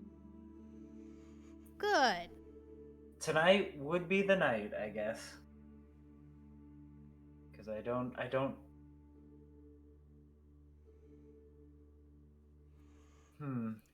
It would be unwise to drink in the desert. Alcohol dehydrates. Fair enough. Damn. If we make it to the desert first before start banning alcohol. Just saying. We're going to a town. Indeed you are, the card holder says. As you see the doors once again spin around and one appear behind him. Let us see let us see what our intrepid guild members can do to save the world.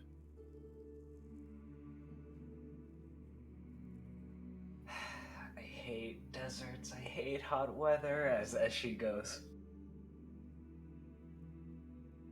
Oh, it is not so bad. As long as you can find some place in the shade, you will be fine. Loose clothing helps. And that's I why I have wear that no manner. shirt. I should have brought my gardening hat. Damn it. Oh, Zara brings a hand to her lips, just like. Sorry. Slipped She out. puts a copper in the swear jar. Yeah. It's her own money in the jar, so whatever. Meanwhile, Union will turn to Midas. Do you spend much time in deserts? That would explain your aversion to shirts. I spend more than I would like. Let's leave it at that. Acceptable. As you all walk through the door, teleporting you to the town, Baldat Alcour. I think that's where we're going to take a break. Woo! Okay. Alrighty. Bio Yeah. break. Oh, this has been super fun. Yeah. Yeah. I'm glad y'all are enjoying it so far. Yeah. Heck yeah, man. Perfect. I don't. I always get confused. Oh, sorry. Go ahead there. I was just gonna say perfect setup CG for Zara and her thing. Just that little cottage. Nice. Thank you. Cute. Aw, it was so adorable. Yeah. I remember trying to think of the I tried to remember thinking of the grandma you were going to run into. It's like, okay, so what fruit do I start with? Well, obviously you start with citric and then you move backwards. Hey. Hey. And I'm going to Alright. go and stretch my water and drink some legs. Yep. Well, That's I've got- very Behave important. yourself, chat. Yep. I'd also like to thank a few people. I'd like to thank Miss Tweetums and Charantar06, 006 for the follows. I also want to thank our good friends, Farting Tart and Zymocytes for the raids. And I mentioned it earlier in the stream, but I'll still mention it now. Thank you so much, Wiley, our musical meister, for the 37-month resub with penis. It's those small moments that are why we are scissor mates for life, Wiley. And no one's gonna get that reference, but I don't care. But yeah, chat. How you enjoying it so far? We haven't shown off too much of what we can do, but we got a lot coming down to show off here. And for those who are just tuning in, we are all using homebrew pact boons that I created. We haven't shown off everyone's. The only one we have shown off so far would be Lucifer's Pact of the Eye, we have 3 more that we're showing off of 13 from Finrook's portfolio of patron packs. If you're interested, all bits and subs will be going towards helping us publish that. And as soon as I say that, thank you, Bun. Unfollow me now. This is the only thing I'm going to talk about for months. I'm sorry, Bun, but no, I can't unfollow you, because I also have to shill you on Twitter anytime I get. Which, speaking of which, have you checked out Flustered Bun's Ko-Fi, where they're currently still taking commissions? See, Bun? No one goes unshield on my streams. Speaking of which, also, Wiley, the person who made our lovely opening theme, also has a Ko-Fi. Which, excuse me, I will just now start posting my friends' different Ko-Fis in the chat, because I'm that kind of friend. Do-do-doodly-doo.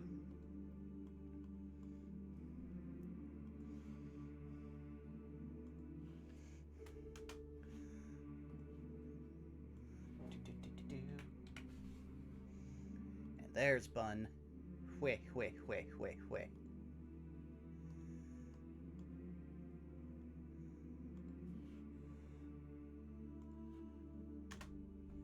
There. I have so many friends that I want to shill and see them loved and supported. But yeah, this has been a crazy labor of love from all of us. For those who didn't see earlier in chat, Citric provided the portraits, the overlay, the logo, everything so far. And he did an amazing job of it. I'm back. Welcome. Are we back and talking about how cool Citric is? Because I'd like Yes. to continue talking about how cool Citric is. Then I'll let you No, talk about how cool stop it. Citric is while I go use the bathroom. Yo. Damn it, I don't know where he left off at talking about how cool Citric is. What about none of it? And so, how are you doing, chat? What's up, everybody? Yeah. I will ban you, Bob. Trick. Hey Bob, how goes? Zai, good to see you as well. Always Yeah. good to see Bun, Wiley, Yeah. Bubba. I'm glad people are liking it. I'm Yeah. All the good beans in chat. Yeah, Yeah. all the good beans. Oh yeah, no. Earlier I was trying my best not to laugh as everyone was coming up with different small jokes about Lucifer. My favorite was Lilcifer. Lilcifer. Yes. Also, this is just something that me and Citric have talked about a ton, but I want to paint a picture for chat. So, for those who want to figure out, like, the level of shirtlessness that Midas is rocking, picture Seto Kaiba if he wasn't wearing a leather turtleneck under his sleeveless duster. Yeah, Oh my god. yeah, that's Midas for you. He's halfway between Seto Kaiba and Aladdin. Yeah, that's Yeah, actually pretty really much. good. Those are both very attractive options. Stop making Midas hot. I I've mean, got if the you've seen golden that touch. too, you're fighting a losing battle. And then we got the bombshell tiefling. Yeah, Also exactly. true. Mhm. Mm-hmm. And then we've got the furry market with Lucifer. I Exactly. hate you. No, with Sarah, I said it before, and I'll say it again. Commission's open Ma'am, at that's... Commission's And open thanks- theropodart@gmail.com. And thanks Actually- to you, Actually, get permission first if you're actually going to Yes. commission me to draw somebody else's character. Get permission first. also, thanks to Union being in the party, we can definitely say we have a party of guys, gals, and non-binary pals. True. Yeah. Yes. I was Bitches, trying bros, to and look up. non-binary hosts. Yeah. Yeah, I was trying to look up all the proper terms for union, but lost track of time. I want to say they identify as they them, and I think it's a term. They are agendered. Okay. Makes sense. Yeah. I just wanted to make sure I got as close to the right terms as possible because I don't want to offend anyone. No, you want You're to be good, love. respectable. Yeah. Yeah. Oh my fucking god, Citric. Let me see here. That's pretty funny. Yep. Oh yeah, you showed me that earlier. Just a they/them. Out causing me/him. Going great. anywhere. Also, forgive me, I'm wolfing down food because I haven't eaten all day. I'm munching on Consume. popcorn, so you're good. Oh yeah, no, I like literally my one thing of like going out and being an adult today was going out and getting food. Same. Yeah. Bob, I'm gonna let you throw that first stone because I know you're itching to throw that first stone. Of course Bob would start the fight. What And if only what af- if we had like friendly rivalry, like who gave the most hugs?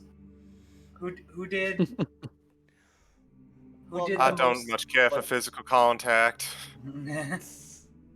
Well, no. Who- If Bob's I'll gonna be start a the rivalry bitch. with anyone, it's Citric, because right now it's gonna be a rivalry to seduce. Bitch, I have the enthrall spell. Oh, gauntlet is thrown. I will fight.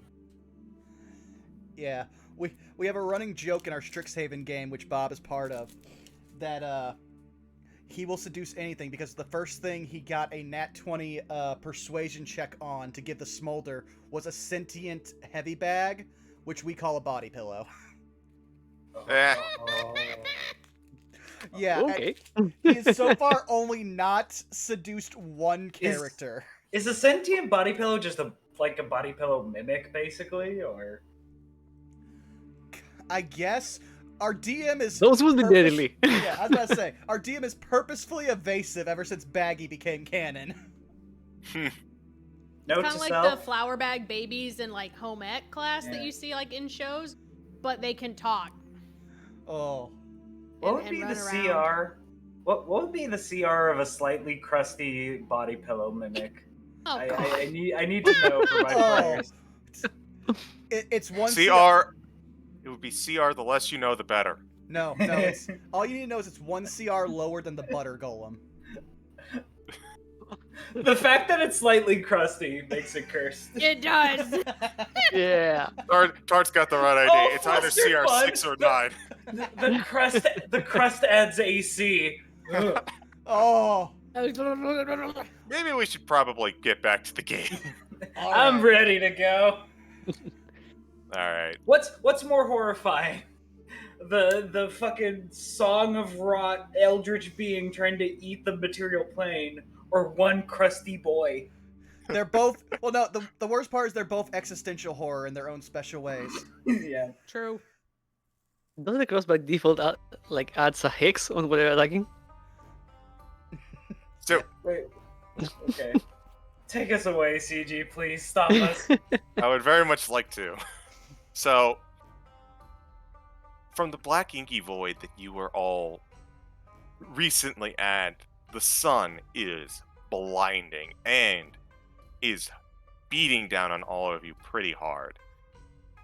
It was probably about a cool 70 where you were from. It is now probably an arid 101. It's hot. It's Yeah. really hot. At least Even it's though- not humid. Even though Zara has fire resistance, she's due to the tiefling heritage. She is not happy. She is frowning. Lucy's right. hiding in Zara's shadow. Sure, yeah. As you kind of get a good look, you are probably about, half a mile outside of town where you were teleported. Just a quick walk away, but you didn't get dumped in the middle of foot traffic. You can see that the town itself is, strangely enough, it seems like it's divided along a center road that leads straight into the desert.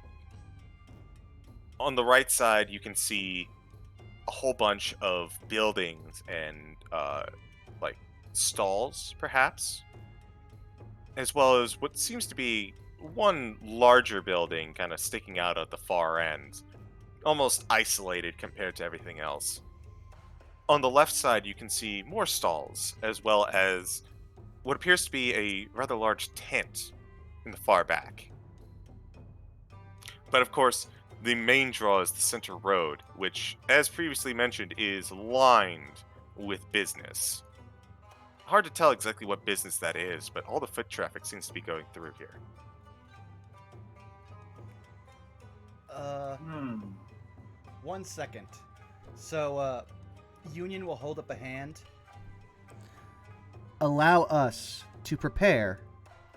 And Union is going to hold up their hammer in a way you guys all remember, like it's a kind of lectern stand. And they will cast Borrowed Knowledge as a spectral book appears above their hammer. And I'm going to choose Survival to become proficient in. Actually, I'm already proficient in Survival, so I guess Nature. Okay, nature. And now, Alright. CG, I would like to ask if I can roll a Nature or Survival to figure out what we would need for supplies to trek a desert. I would say nature or survival of your choice. All right, well, let's use Nature. Oh, Oh. yeah, that's on brand for us. So, 9. You've heard that people sometimes require water or food when going into a desert, but I mean, that's just hearsay. Can we all take? So you can, but I'm going to take this opportunity to establish one of my long-running rules. Uh-huh. If you know something above game, or figure something out above game, like a puzzle perhaps, or basic idea of necessities, you can immediately apply that to your in-game character knowledge. Just so there's no like split or anything. So Yeah. if you're thinking of, if you know things of what you would need to go into a desert, your characters know those things. Ah, okay. I get you. Then I will add on to one of the things, aside from food and water. You all should also purchase robes. Deserts become deathly cold at night. We're going to need a tent and ideally an oil lamp or something that gives us heat in the night, yes.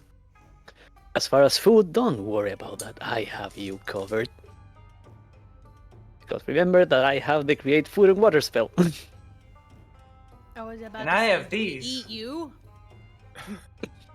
And I have mean- these, and like, or go ahead, sorry. No, No, go ahead, you're Sarah. fine. Oh, and Zara's just like, and I have this, and kind of like SpongeBob showing off the thing of like ginger ale. Zara pulls out like a wooden case of cooking utensils, and she's got a whole assortment of cooking kits and stuff. Midas looks Where at that was she very hiding it? interested. Hmm. Don't ask. All I'm It's gonna true. say is, That above game, beware the wooden spoon. yes. Deals Zara, if 2d10 you- psychic damage. The funny Well, Zara has just one singular spare flip flop in her bag that does 10d10 throwing damage. If you And see we like if you see the silicone- chancla, fucking run. yeah. That will actually come quite in handy since I have to admit the food I can produce, it's filling, but it's not all that good. If you have So a way to 10 spice it up and make it edible, well, that's all the better for all of us. Ah, so tent, food, Mm. water, robes. Oil. We should need some to start the fire. I mean, we can also just Zara cover a puddle, shows. I guess, or a pile, dog. You know, like a. If it gets that cold in the desert. Can I light a fire with like my green flame blade cantrip, or is that too much? I mean, you can, but because of the nature of it, you have a high chance of like disrupting the firewood. Okay. I would say if any of us had Sacred pressed- flame. I mean, the reason why I'm bringing up oil is because we're not going to find any firewood in the desert. That is true. It's So fair we need point. alternative fuel. Also, Prestidigitation has a clause for lighting campfires. Oh shit. Okay. Okay. Cool. Prestidigitation once more proving it is better than Wish. Go on, chat. Tell me how many times you use prestidigitation over which. I'll wait. Well, to be fair, the casting cost for Wish is cost prohibitive. Yep. Also being 9th level, but that is neither here nor there. Anyways. So, back in character, you have a good idea of some things to get. Is that all you're looking for?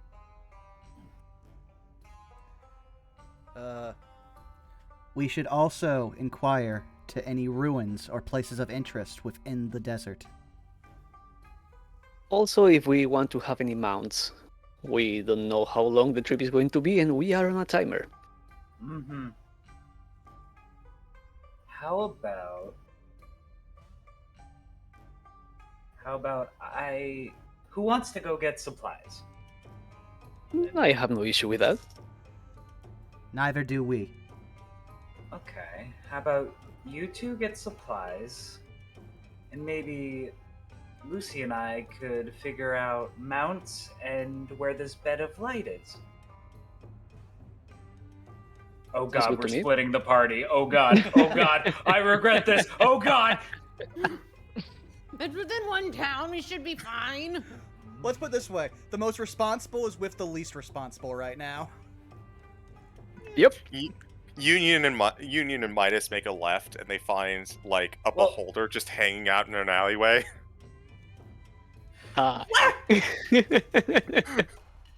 Raises one of its eye stalks. Sup? Sup, bro? Somehow, despite not having arms, it's using its telekinesis to flip a coin like a loan shark. Eh. Note to self: Lone Shark Beholder. Saying that related. We first? Sanatar is kind of that. Yeah. Can you imagine sending a beholder after people for fucking loans? That shit's horrifying. I mean, They would be a great enforcer then. yeah. Yeah, it would be effective, but Jesus. Anyway. Sorry, I'm derailing. No worries. Beholder so- Yakuza. Do we like that split? Are we I'm cool good with with that? Yeah, that sounds good. Yeah. Alright. Alright. Alright. So, let's start with Flip the Union coin. and Midas. Oh, okay, yeah. As you begin to split up, Union Midas, you keep going straight through the center of town as you see many different stalls. People are trying to, like, call you as like, hey, you need rugs? We've got rugs. You're just like, we've got supplies. This rare artifact from the desert. As they hold up, like, a rock that they probably sharpied on hieroglyphs. You keep going, trying to find something. You eventually come across a couple, like, establishments that kind of catch your eye. The first is what looks like a all-purpose general store, and by store I put that in quotations because this is a stand, but it seems pretty well stocked, and it has traveling gear. You also notice an actual building at this storefront. It seems somewhat on the gaudy side, but it seems to draw your attention. It says apothecary at the top. Hmm. And lastly, you see, most strangely, a place that says thrift store with a lot of questionably pristine gear on it. You can see, just from the distance, you can see, like, a longsword, for example. The way you said that, I thought you were going to say a thrift store, question marks following it. But yeah, Union will look to Midas. I believe the general store would be our best bet. But what is So, your insight? As a starter, yes. No, I concur. The general store might have most of what we need. The apothecary would not be a bad idea to check, and I am curious about that thrift store. But first things first. So, we move to the general store, I think. I'm Okay. fine with that. You see what appears to be a small goblin kind of fiddling with stuff in the back, and he seems to be, a little on the older side, but he spots you guys going by as you approach the stand. You're in need of goods, right? Going into the desert, are you? That I'm afraid we are. Oh, you poor suckers. Here, come on, let's get you loaded up. What do you have? Well, we've got, and he pulls out what appears to be like a kind of a large barrel. This is all water, baby. This is a water barrel that you could take and probably make it several days in the desert just going on this. He pulls out what appears to be some emergency rations. Here is some rations that I can guarantee will not go bad in the sun and can't get any worse, so they can't taste spoiled. That sounds like a good offer. Sadly, I am not so much interested in consumables. More like equipment. Are you sure they're called Twinkies? Sorry. You let them, that old Family Guy joke, you let them, or Simpsons joke, you let them age into liquor, they become drinkies. Hey.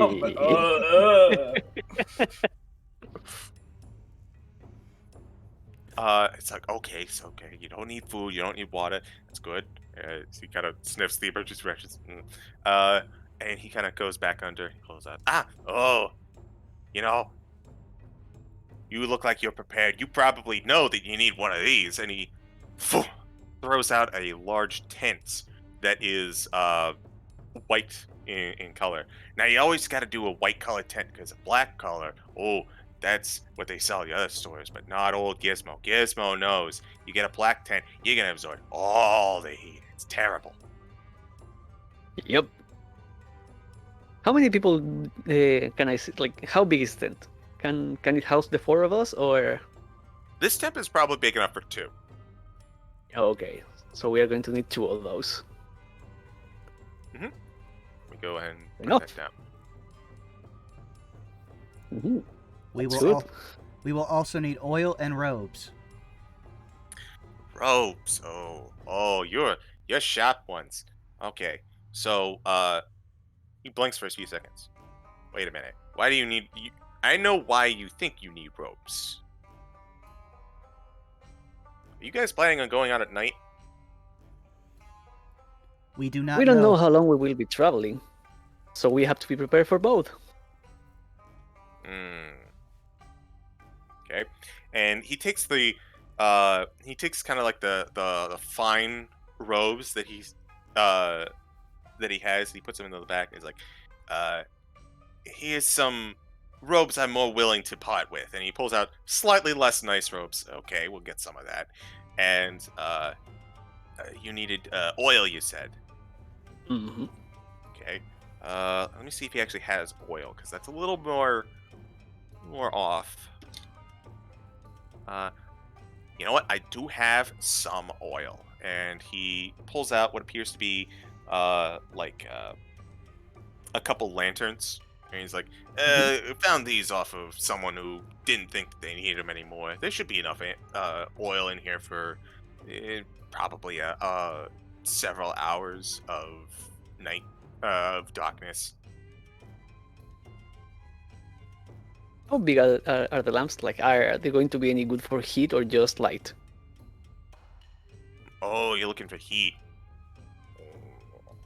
Kind of looks back. Okay, let me take a look. And he kind of goes back, and after a second, he pulls out kind of like a small barrel of oil. Now, this is probably more your speed. If you're looking for like heating oil, this'll get you through probably about 4 days worth. Yep, that works for us. Okay. Is there anything else old Gizmo can help you out with? I'm curious, what would you recommend for a trip like this?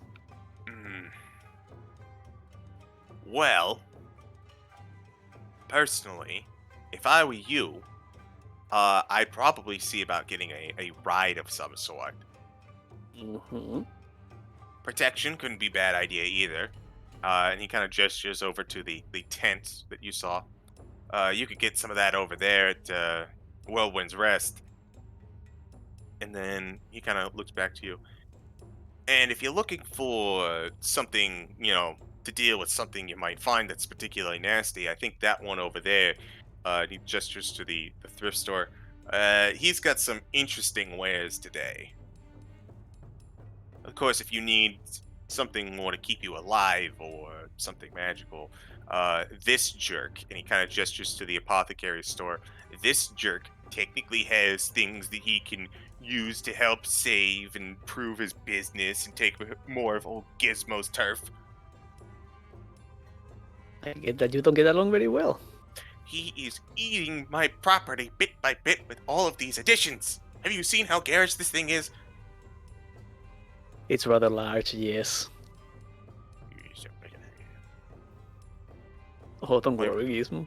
We're very grateful with the service you are providing. I'm sure you'll have plenty of business here. Truth be told, and he kind of does the hand to the mouth. Truth be told, the only reason I tolerate the bastard is because he's also good for my business. I just really wish he could stop crouching in on my turf.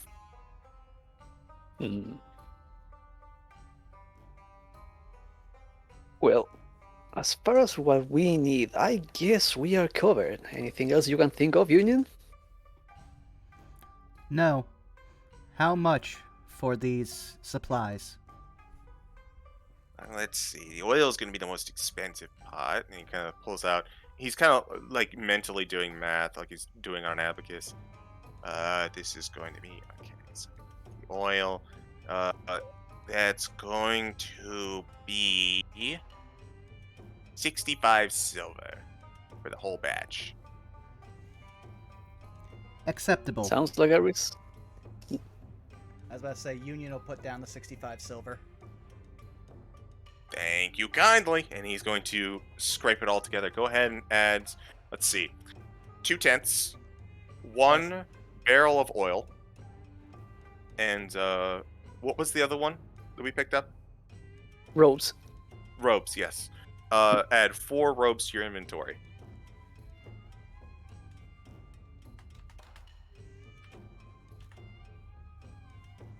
Did you get all that, Citric? Yep. Okay, cool. I was too busy having to do the math for how much I just subtracted. English major. Just to be clear, the set of rows will be 4 rows, 1 for each. Correct. Okay. I mean, Union would probably have not paid attention to the robes because they don't really need it, because as you can see, they're already bundled up. But If you don't find the need for 1, we can just keep the order to 3. we may have use for 1 in case of emergencies. That is some thinking. Okay. So I guess at this point, do you want to head up to the apothecary or the thrift store next?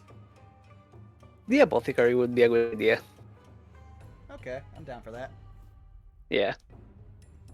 Having a couple healing potions wouldn't be bad. Yup. All right, so where are you headed to first? The apothecary? Yes. Okay. Mhm. As you walk inside, it feels surprisingly cool. It was 100 outside. Now that it is more back to like 85, I'd say, now with the shade and what appears to be just kind of like a bit more temperature care. There is another counter, and as opposed to the stand that was Gizmo's. And as you walk up, you see, I will be with you momentarily. As you see a small kobold in kind of a garish, like gold embroidered robe, kind of walk out. It's like, customers. Good evening. It is midday. Yes, that. What can I What can Apothecary help you out with? We are preparing a trek into the Bed of Light. Ah, an expedition, of course. So you are looking for preventative measures, perhaps some utility in your pocket, more bang for your buck. That is Indeed. precisely what we're after. Let's see what I've got in stock today. Here, let's start with the one I'm sure you came in here for the most. And he produces 5 small potions of red liquid. Basic healing potions. Everyone needs it, everyone loves it. Indeed. That is a good start. 250 silver each. How much was it? 250 silver each. So 25 gold each. Correct. He kind of pulls it back in like a bit of a... Clearly he's trying to be like a bit of a showman about it. It's like, oh, it's gone. And then he pulls out another set of 3, seems to be more vibrant red potions. Greater healing, 500 silvers each. And in a wave of his hands, there is but one potion sitting in the center. It is huge. It is, whereas these others were kind of small vials, this one is almost like a softball size. It kind of sits on the ground. 1 supreme potion. 100 platinum.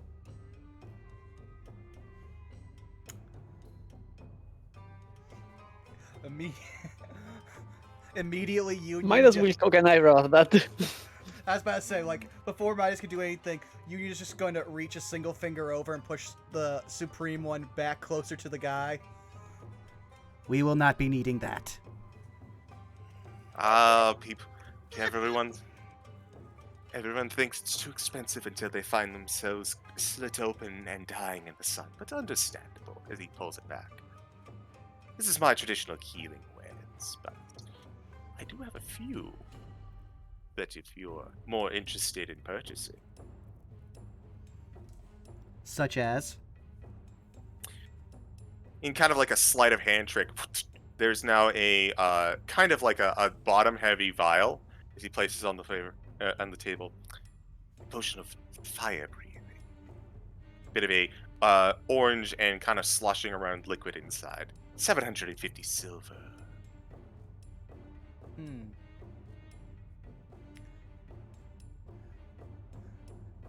That's very good. Above game.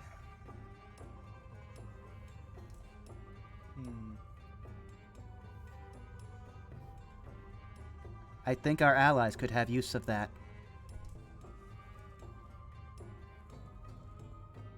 I mean, we could make use of pretty much everything, so we have to pick and choose.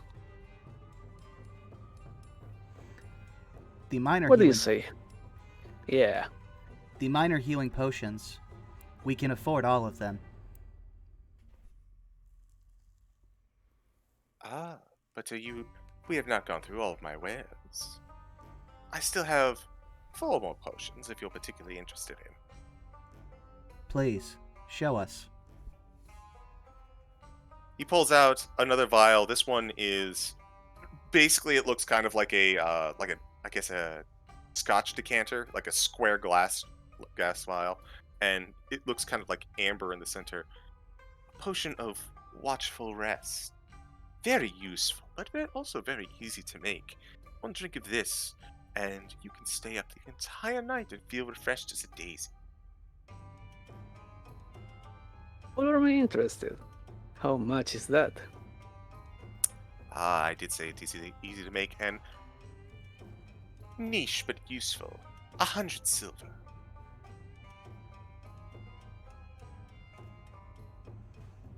And the other 2? He pulls out another one. This one is, while the other ones were kind of like ruby red, this one is more of maroon color. A potion of maximum power.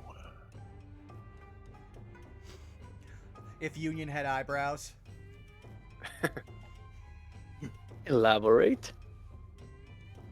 Hold on, let me pull it up again. As I had it closed.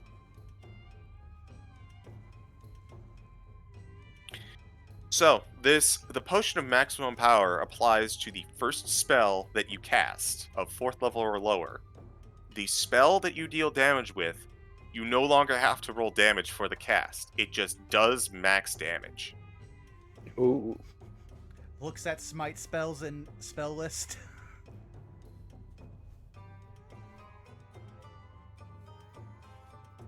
How much for that?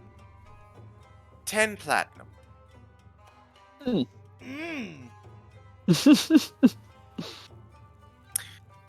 Oh, and before you ask, no, I am not scaring you. Yes, there is something in here. I'm tired of asking this question. As he is unceremoniously pulls out one more vial that seems to be empty.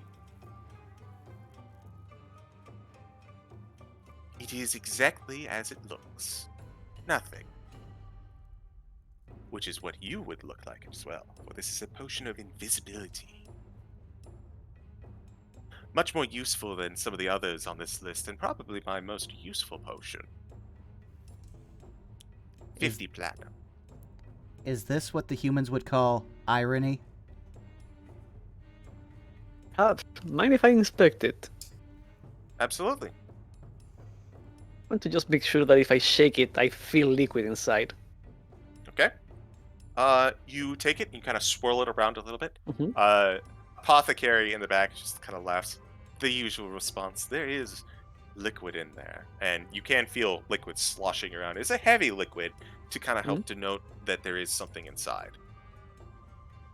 Perhaps it is, but you cannot blame me for being too careful. Of course not. And last So- but not least, he walks over to a counter which seems to be collecting dust. I have a heck of a time getting rid of this one. And he puts it on the counter. I don't know what this does. But I didn't make this one. This one was sold to me. Mostly as a... you met the... have you seen a goblin next to my stand? I think I have, yes. Why? He... back before I got particularly popular, he came across this particular potion from an old acquaintance of his. Said he had no idea what was in it, and he sold it to me for, what was it? 100 silver. At this point, I can't sell a mystery potion. No one wants to drink something this questionable. It's going for 10 silver. This seems like something Lucifer would enjoy. Oh, you fucker. Midas chuckles to himself. You know what? I think you're right. Union's just trying to be a very good friend. Mhm. So,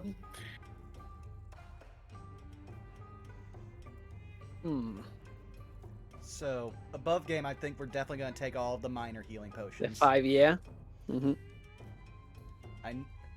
It's very expensive, but Union's also very much looking at the maximum power one because I am one of the damagey boys of our group. Fair enough.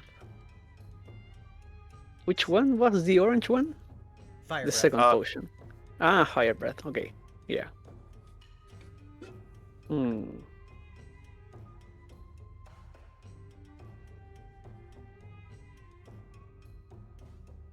If you want to take the maximum one, the max damage, we can go with that one.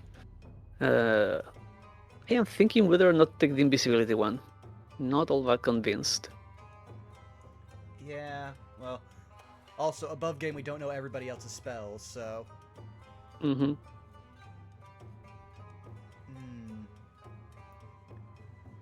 Though invisibility was remarkably affordable. Also the question, do Yeah. we want the middle ground potions, which are like just about a gold apiece? Or more. We had a lot of numbers thrown at us. the middle ground, like the greater healing potions, Yeah. 50 silver each. Okay. Or, sorry, I apologize. 500 silver each. I am dumb. There we 50 go. gold each. Okay, 50 gold. Okay. So if we get... I'm just trying to do the math here. So the 5 regulars would run us 125. Gold, yeah. Then the The maximum power is 10 platinum. The 100 fire platinum, breath. wasn't it? What was the fire breath one? 750. Okay, so 75 gold. So that's Also, 200 Punk, gold. did you say something? Wasn't that max one like 100 plat? No, that was the That was the supreme big healing potion. Yeah. Ah, I got you. Yeah, the one that basically would be like, just have back your health pool. Yep. Found a case of the dying. How about you don't, forehead? With this potion. Exactly. But yeah. Have you come down with a case of death? Well, just don't Congratulations! Congratulations! It's a suppository. No, no. do that. Go fuck yourself. Do you find yourself currently missing a head? Just ingest this right into your empty neck.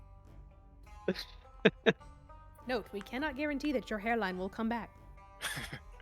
Anyways, Just your head. No magic on the planet can fix that. Yeah.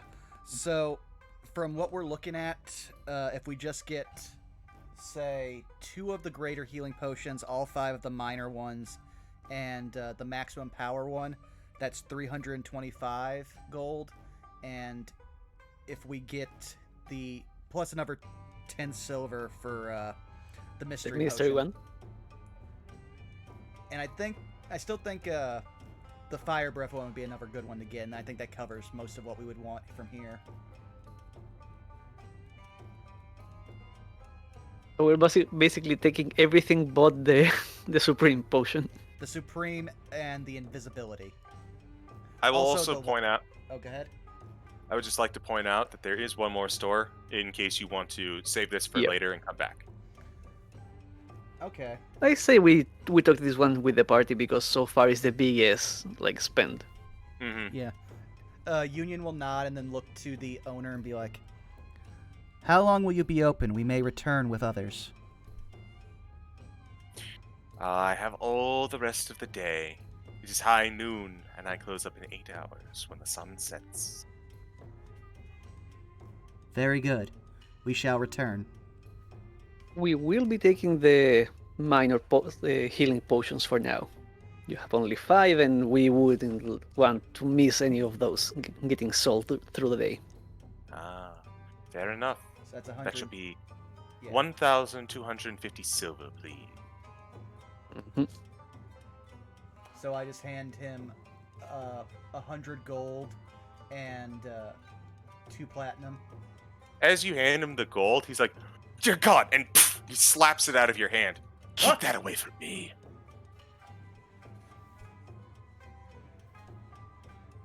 We are confused. You must not be new here. Gold is cursed in this land. Oh. That's why he was saying silver instead of gold Silver, prices. yeah. Oh. In that case, do you know where we can find an exchange house? There is a unscrupulous, less than words. I can say them. There's a adventurer out named Abner Carson on the outskirts of town who might be able to provide such a service.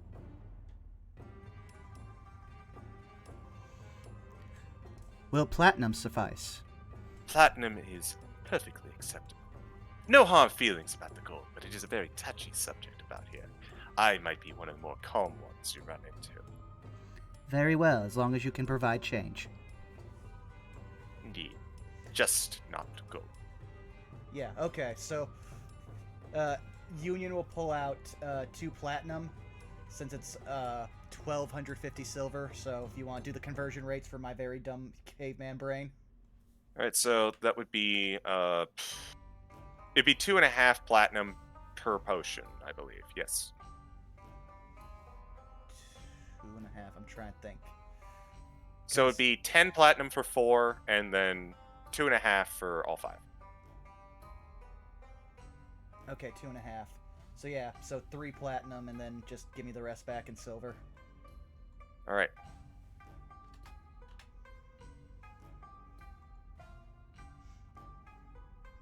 go ahead and mark that down appropriately then. You now have 5 standard healing potions. Okay. I'm going to rely on you guys for math because I'm not a math major. Damn it! Hate you. I'm not good at math either. Oh I was no. about to say that I'm glad I have my calculator app up. Okay, so I took non-stat calc, I Each think. okay, back so in college. if it's 250 silver, it's Mhm, 25 that's gold 25 gold. and 2.5 platinum. okay, so that's 500 silver. I just got back. Okay. Well,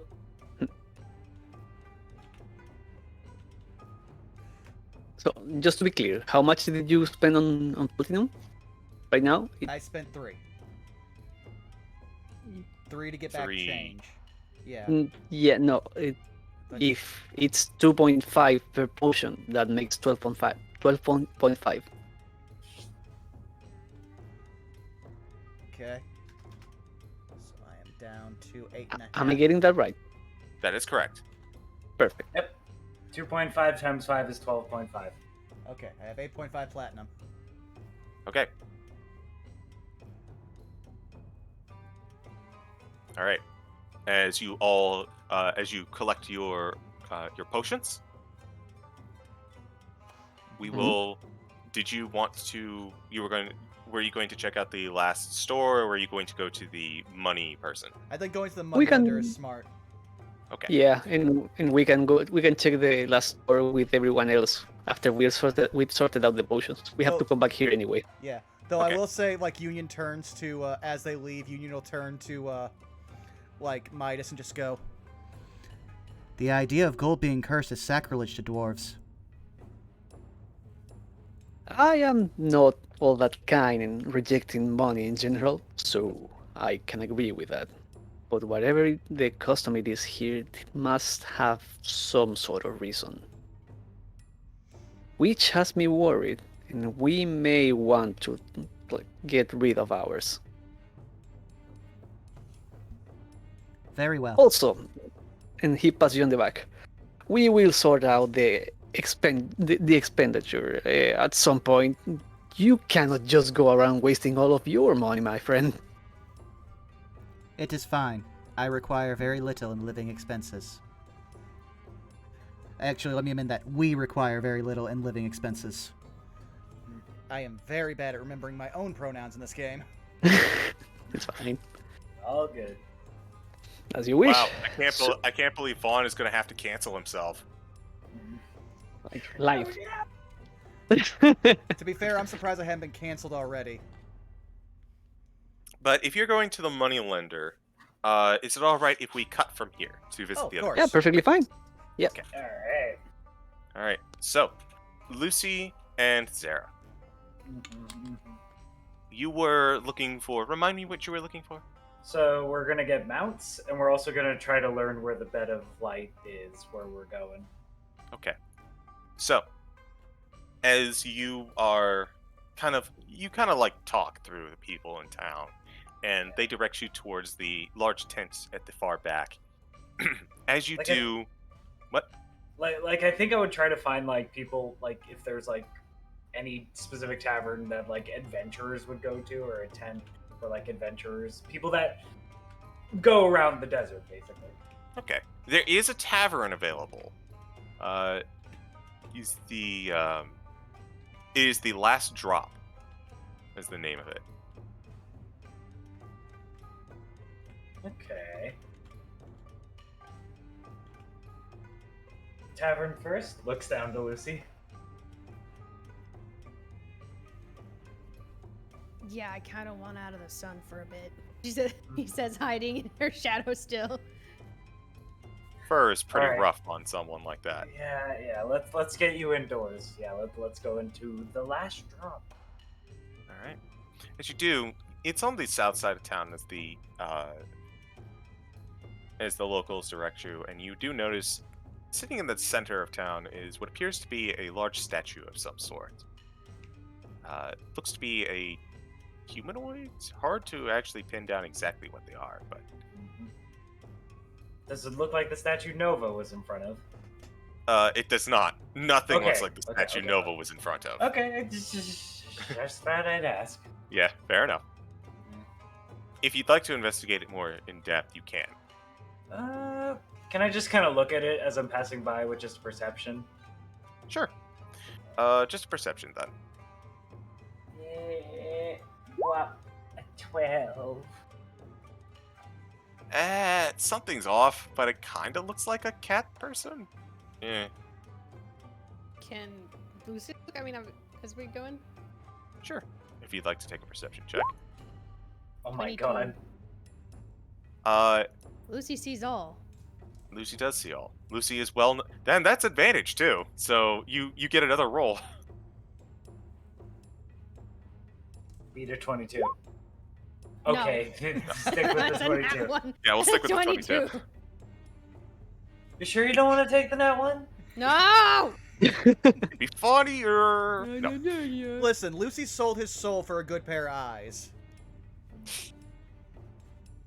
Hmm. So as you pass by, this is definitely a tabaxi, but it catches you off guard because you can't tell initially. It appears to be a one of the hairless tabaxi. I believe they're called Sphinx cats. Yeah. Mhm. Yee. Yeah. Appears to be a Sphinx cat tabaxi. Kind of have their arms crossed, and it's hard to tell, but they appear to be like no shirt, just pants.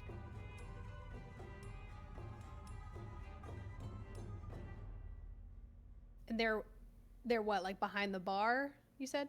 No. This is in the center of town. As you're passing by it. And they're we're just on our way standing to the out in the bar. middle of the fucking town. In the Statue. Shed. Oh, it's statue. Okay. Huh. That doesn't look familiar at all, does it? No, it doesn't. Never seen a hairless cat before.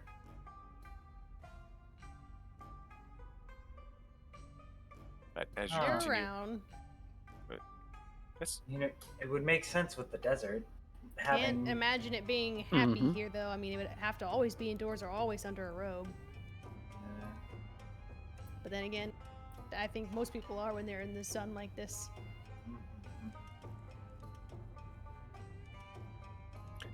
as you continue forward, you eventually make your way to the last drop, and this is a kind of a rowdy style bar, but it's more in atmosphere than actual action, because you can tell a couple of these guys just looking at you want to start a fight, but these same couple of guys do not want the excess heat that comes with it. Like they take one look at me and they're like, they look like they want to start a fight. A little bit, yeah. You're taller It- than them. Is it because I'm a tiefling or is it because I'm taller than them? It is because you are a tall, intimidating person. Hmm. They are afraid of strong, independent women. I guess, yeah. I'm sexist. Strong women intimidate me. Mm. I'd rather be intimidated by strong women, but hey, different strokes. Yeah, different strokes.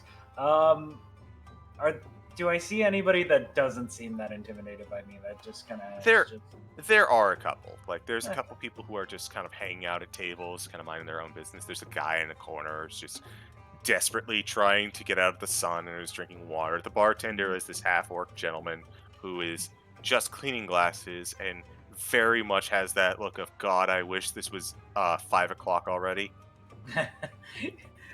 Let's start with the bartender. I'll go up to him. 2 waters, please, dear. Hey. Absolutely. And he kind of reaches down and pulls up 2 tankards, and he pours some water into them. That'll be 10 silver apiece. Okay. I got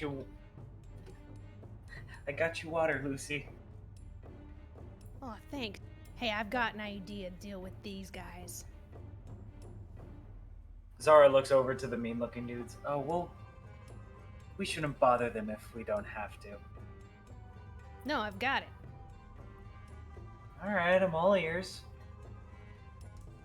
We offer to buy them around if just anyone has any useful information, and we just ask the questions. Just like to them as a group.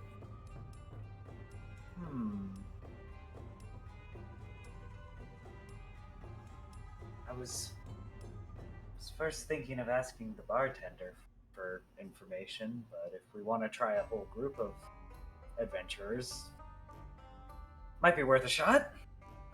Plus, who doesn't love a free drink? Mr. Barkeep, how much for a round for that table over there? Alcohol or water? I What look were to they Lucy. drinking? What were they drinking before? What were they drinking before? Both. How many You kinda- guys are at the table? There's only like 3. You Oh, see okay. them as there's this clearly this normal human man who looks like just grizzled and buff, and he's got kind of like the mutton chops and goatee kind of combo going on. A large like white dragonborn who just kind of seems to be eyeing you up angrily, and then there's also an elf who's trying his absolute damnedest not to look like a twig next to these two. Compensating, got it. I So, thought you were gonna say an twig. elf, a dragonborn, and a human. Yep. Okay. You know what? Yes, how much would a round be for that table over there? Alcohol will run you 5 silver. Water's gonna run you 10. Thank you for the numbers. Hold that Right. thought, Zara. Okay. And Lucy's gonna hop down, go over to them, Okay. pull out a chair and stand on it. Kind of eye you quizzically as you walk towards. So if you guys would stop eyeing up my friend over there, we are prepared to buy you guys drinks if you are able to answer us questions. We're Persuasion going check. into the bed of light, and we need some help. And if you stop eyeing up my friend over there, not only will we buy you water, we'll buy you more of your alcohol. So 2 rounds on for good answers. Persuasion check.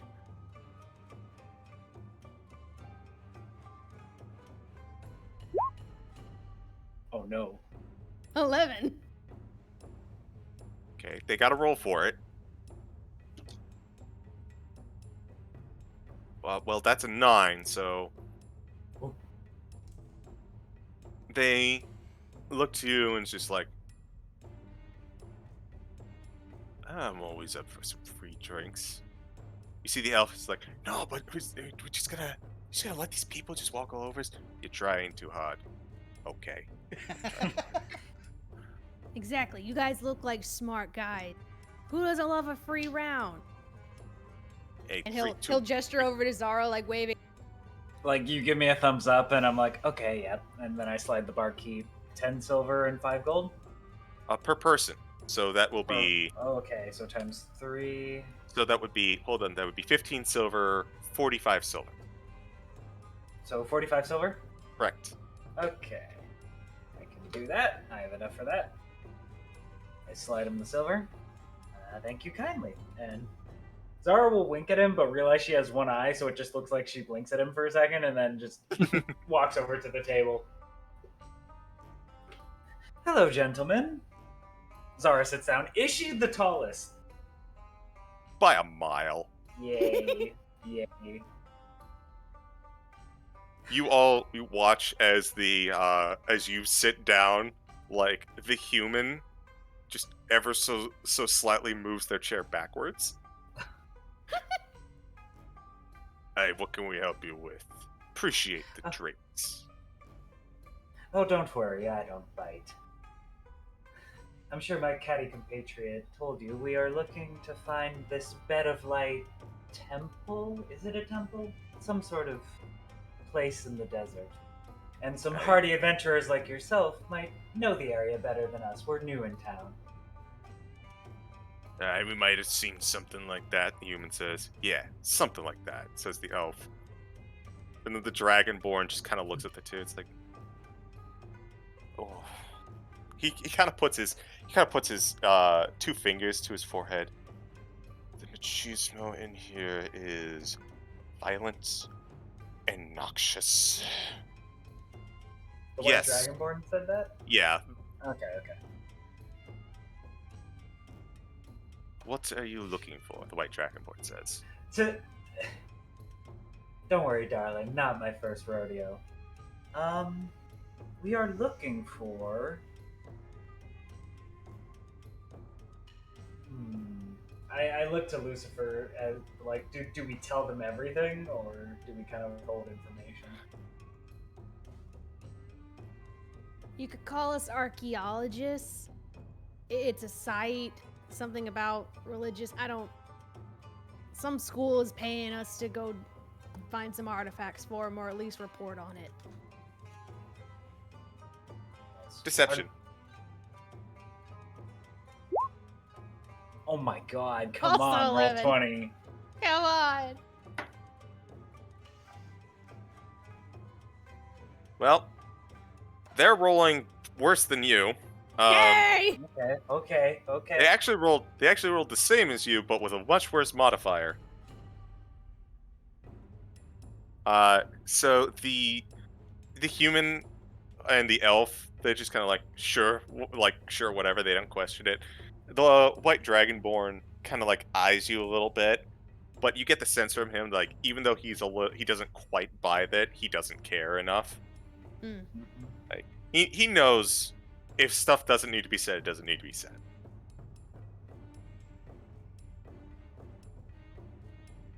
So, what are you looking for? We're looking to know where the location of that bed of light is. Would any of you three happen to know where to go? Anything about the area, like, is there anything crawling around the desert that's particularly annoying? Oh, what's we need to not look crawling out for? around the desert? Gregory, please. Let's start with locations. I don't know much of it myself, speaks up the White Dragonborn. We've heard about it mostly, but there are 3 things in the desert to keep an eye out for. 1 I've only heard of. 2, 1 I've seen, and 1 I've heard in whispers.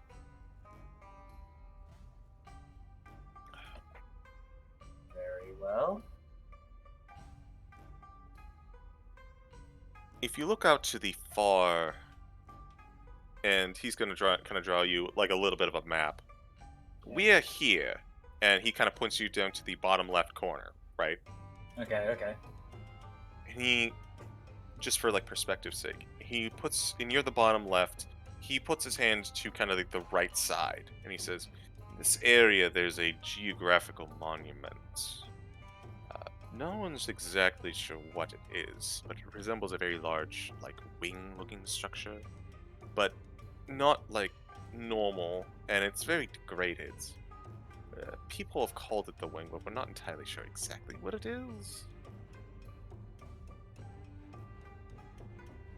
There's also several mirages in the desert.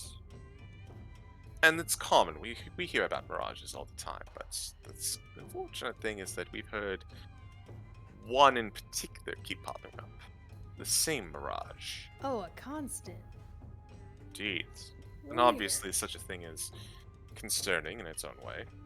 A little bit. Especially what the mirage is. It's called the Grave Dream. And it is an ocean of bones. As far as the eye can see.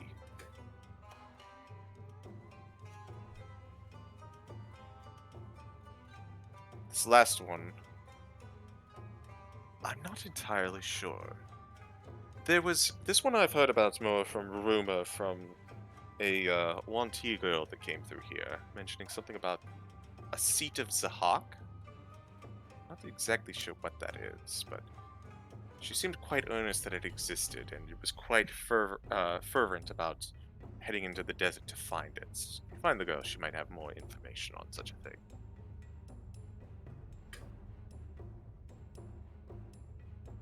So I'm going to put all three of those into chat, just so we all know.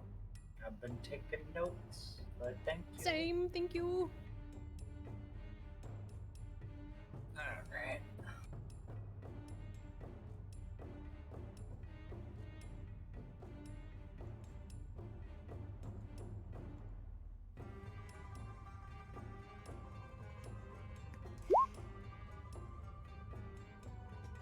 Dream, wing. Okay.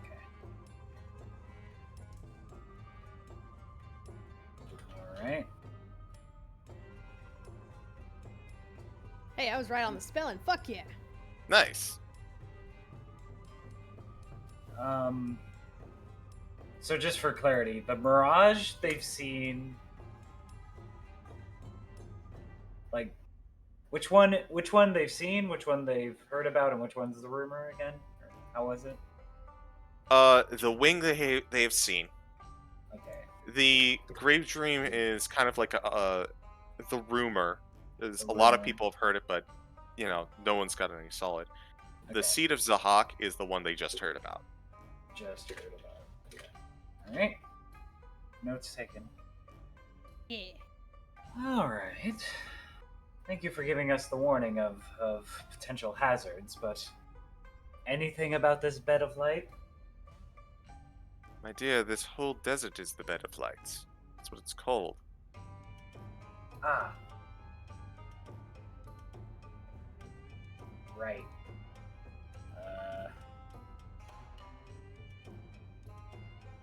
Hmm. It feels more Did- like a griddle than anything, though. As the white dragonborn just kind of like casually brushes what looks like somehow burnt white scales off. Hmm. The sun is killer. Yeah, says the elf, which, as you get a better look at him, is very unfortunately sunburned all over his face. Oh no, this poor man. Would I know if healing magic helps with sunburns? It doesn't. Healing magic Oh. is basically just for like emergency wounds. Okay. Doesn't help with sunburns. Got it. No. Womp womp. I cast aloe vera at 3rd level. Anyway. He suddenly has a face mask. Above game, did Nova tell us anything about where in the bed of light? Any hints to where to go, or just? I think she Kinda- said. I think they said the wing. The wing sounds familiar because like we were looking at the statue that had like the weird wings in general. And I mean, that's the only one where we got a clear place to go to. So. I'm curious about the Mirage. It's so weird that people see the same one. Must be some sort of If- illusion magic, possibly. If you're looking for more information than we can provide, the White Dragonborn pipes up.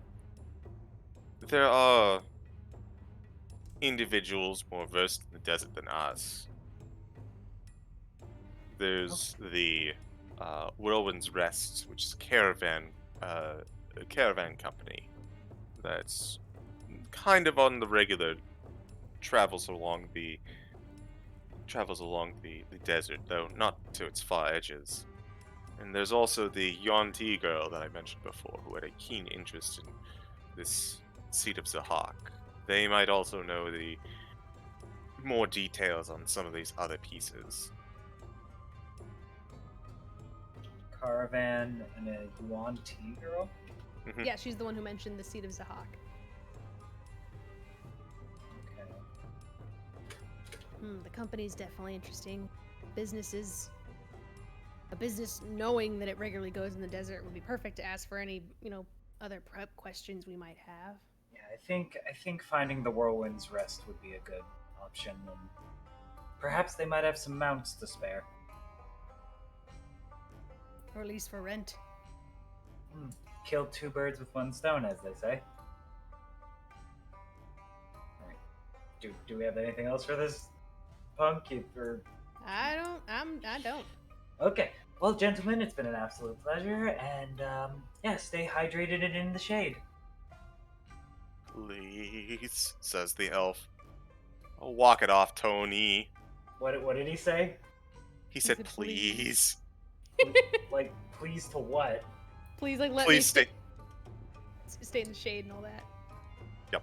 Probably looking at his boss like, please. Oh. Don't let me go back out there. Ta-ta, and she'll kind of like wave her clawed hand like toodaloo. You see it at that, even as you wave the clawed hand, even the white dragonborn who has been composed this whole time gives a very slight gulp. Does he flinch at it? No, he just Okay. kind of makes note of it. Zara will smile and leave, and I assume Lucy's following. Thanks, Sure. guys. And he'll just hold up a paw, just a single wave before dipping out the door too. All right. Flash the beans! No beans. So- Beans bid you farewell. I just imagined Lucifer doing the Sokka water tribe out. Yeah. Yeah. Not for this particular interaction. That's just how they leave a room. Yep. I need to. Zara will actually look down and make sure Lucy's getting in the shade. I need to take a cue from you. That was very bold of you. To just walk up to those men and just ask them. People like getting free stuff too. It persuades them into talking.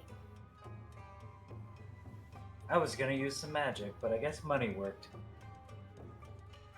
I mean, it's just resources people gotta eat and drink. Fair enough, fair enough. Mm-hmm. Alright. Okay. So the Whirlwind's Rest? Mm-hmm. So, heading further south into town,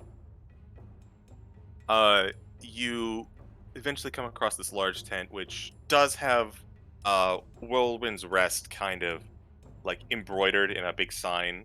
It's not like on the tent; it's actually kind of like two poles. You know, like Yeah. if you're going through a ranch like gate, it's like two poles Yeah. and a sign attached. Yeah. Yeah. You see a woman kind of sitting in the center of the tent. Most notably, she appears to be alone, and she also appears to be half horse. Oh.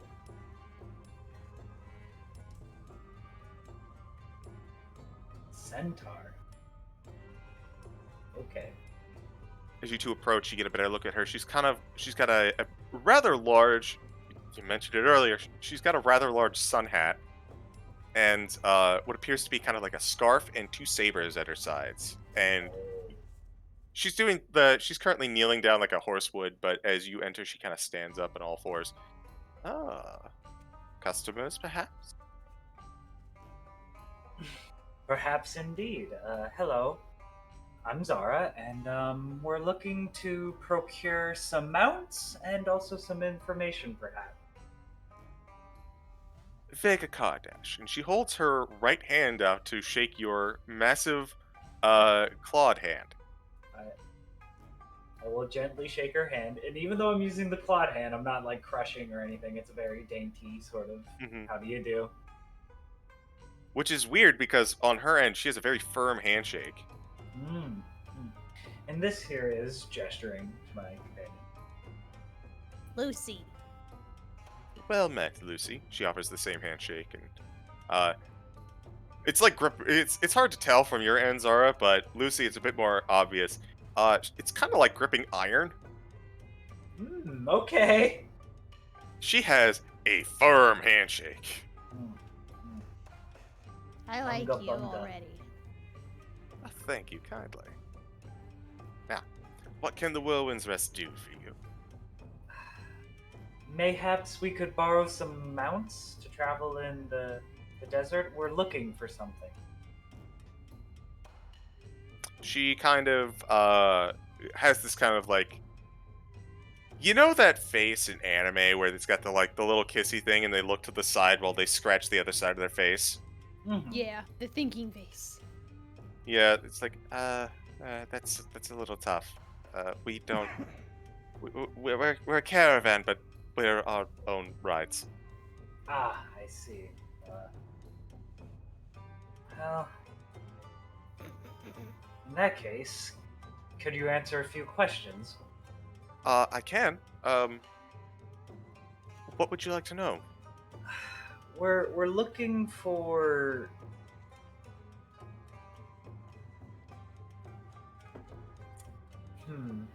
Zara will actually kind of lean in close and be like, "Have you heard of this thing called the Song of Rot?" Like, kind of whispers that. She blinks a few times. Is that a particularly obnoxious bard? No. I guess my companions and I are just looking for a thing in this desert, and we want to know what we're getting into before we just waltz on out into the desert, you know? Yeah. If you could help us chart a course, or what, if you were planning, an excursion, what you think would be the safest path. I think we're looking to go to the wing. Oh, the wing. Interesting archaeological find, that one. Yeah, part of the job, all that, you know how it goes. She kind of pulls out, like, a map, and it's not a very good map. It's more like a here's where shit happened map. You know what I mean? Yeah. It's not pretty, but it works. Yeah. We're here. The wing, the easiest course to get to the wing would be to head a little bit north and then straight east from here.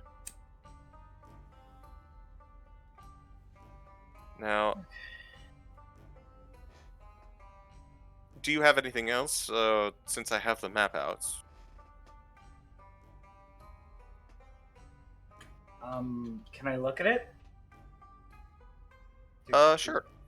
Do I see anything that would, like, kind of stick out? You see a whole bunch of skulls in the, what appears to be kind of like the center area. Is that where people saw the grave dream? You've heard of it then. Yes, that is the most common sighting place for the grave dream. What is it exactly? Do you know? We're not sure. A couple of my riders went in and tried to interact with one of the bones, but they passed right through. And he was of sound mind, so we know it wasn't exactly a mirage as we would expect. Some sort of illusion magic, perhaps? Perhaps. Though most illusion magic fails to hold up under inspection, this has remained. It's one of the great mysteries of this land.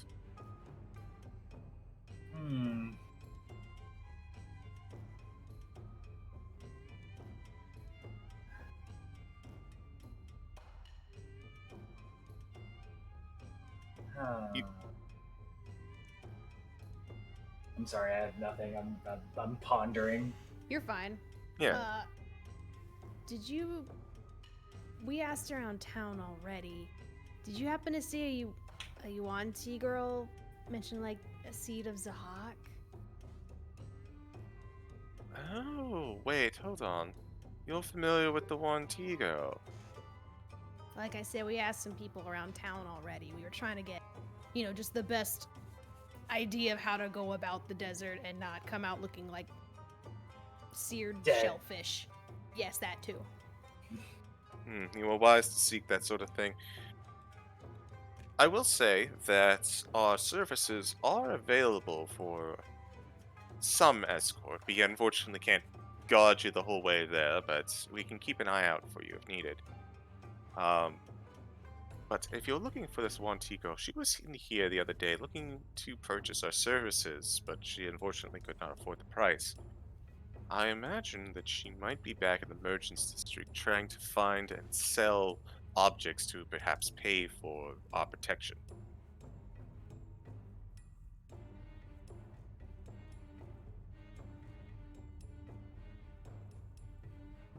Hmm. How much would it cost? 10 platinum. Is that for a day or the whole excursion? Well, not entirely sure how far your excursion is. Though, I'll be able to tell when you kind of come back into town. She kind of gestures to her location as very close to, like... So, the town is actually kind of settled in this narrow strait that leads into the desert, but there's actually, like, rock formations that almost serve as kind of like a gate. Think of it Yeah, like yeah. think of it kind of like the gate, the chain link fence that leads into the backyard pool.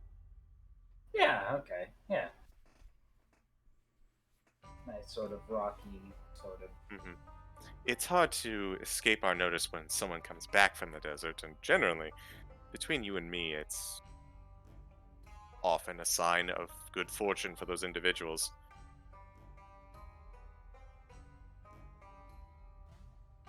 Hmm. Well, this could be an option for us, Lucy. Instead of all of us just rearing up on mounts, we can just take a caravan. And she kind of cuts you off. Oh, Not exactly. uh-oh. The services that we would be providing are, we don't exactly shepherd people around per se. Instead, we generally keep to ourselves as we travel the desert, and if we happen to spot individuals who are in trouble or dealing with some issues, we will come to their aid. That's what you're purchasing with our services. Oh. That's very noble. Unfortunately, Strangely enough, a raccoon inspired me of that. raccoons are such odd creatures. Especially the ones out here. Mother Nature gave them hands, but absolutely no shame. Last raccoon I met cheated me in card games, that bastard.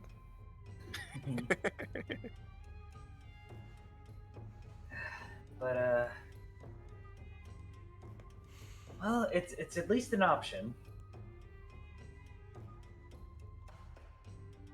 Do you know where we could possibly find a mount seller, or is there a term for that? She thinks to herself, Camel wrangler. mounts are unfortunately very hard to come by. The nature of the desert makes mounts a, well, the travel is nice. The almost inevitable death of the animal, however, from the dangers in the desert, not so much. Don't get me started on if you go out at night. So is something like a camel or a horse more of a liability? You can definitely find one, but I would not put money down. Let me say that you probably shouldn't buy to own. Borrow then. Renting might be more apropos, but it's definitely going to be expensive. Especially the words. I can't think. Safety deposit. Yeah, just in case their camel gets eaten. Yeah.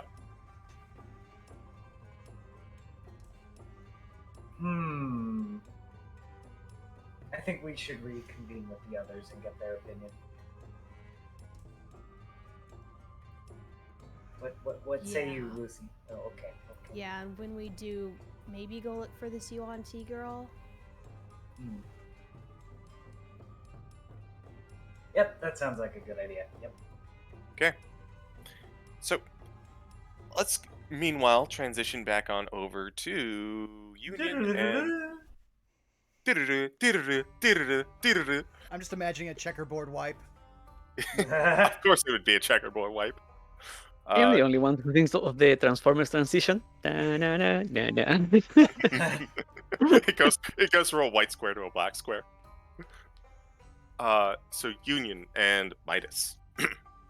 You are gonna look for this this exchange person, yes? Yeah. Yes.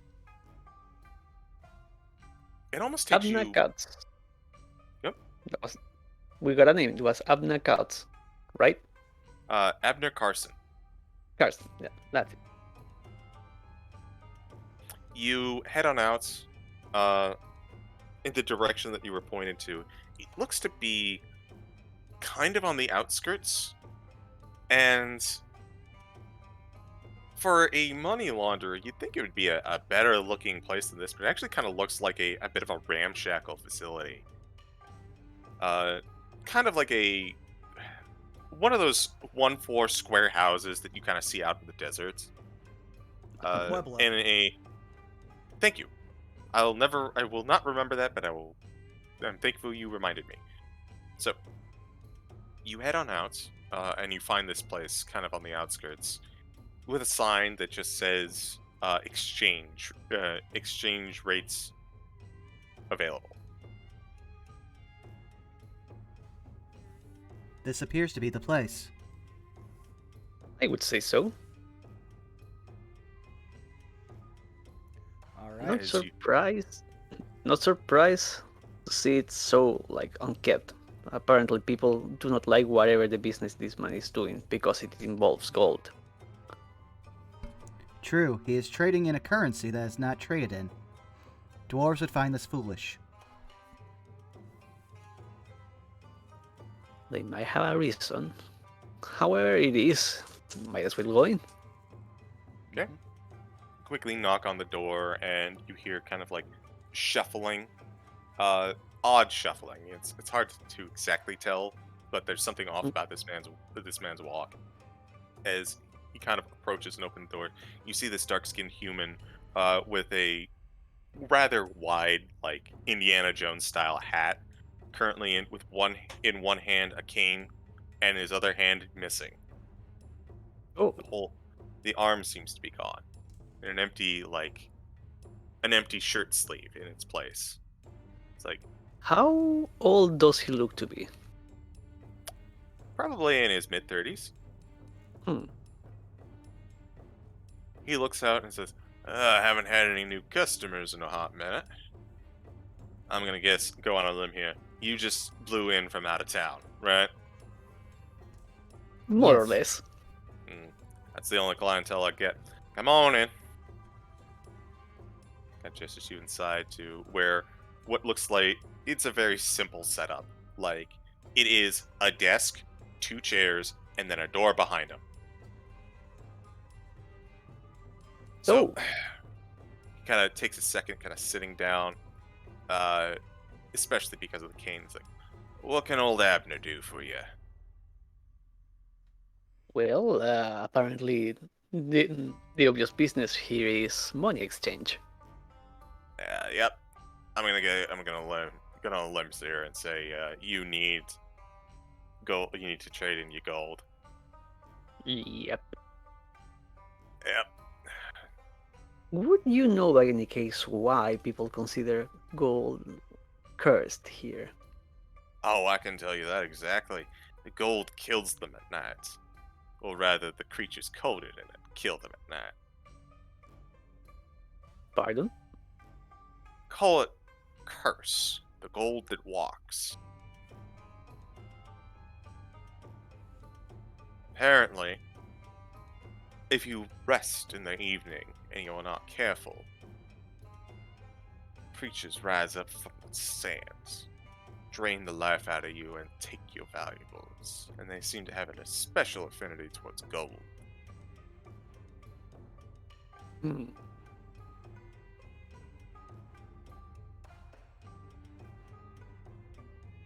And how do you deal with that? If I assume you are the only person with any kind of gold anywhere around. Indeed, I am.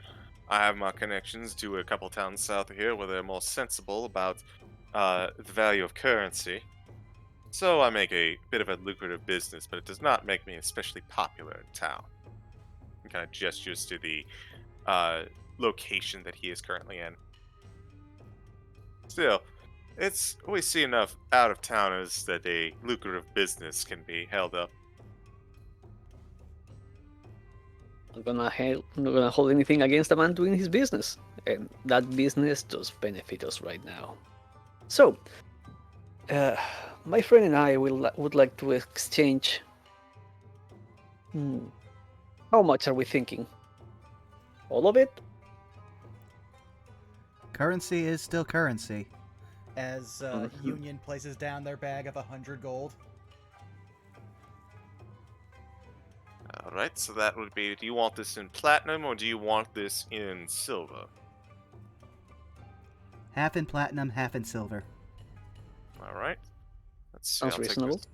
I'll take this out of the silver, but that will be 5 platinum, and with the 10% charge for services, that will be hold on, so that's 50 gold, so that would be 400 silver.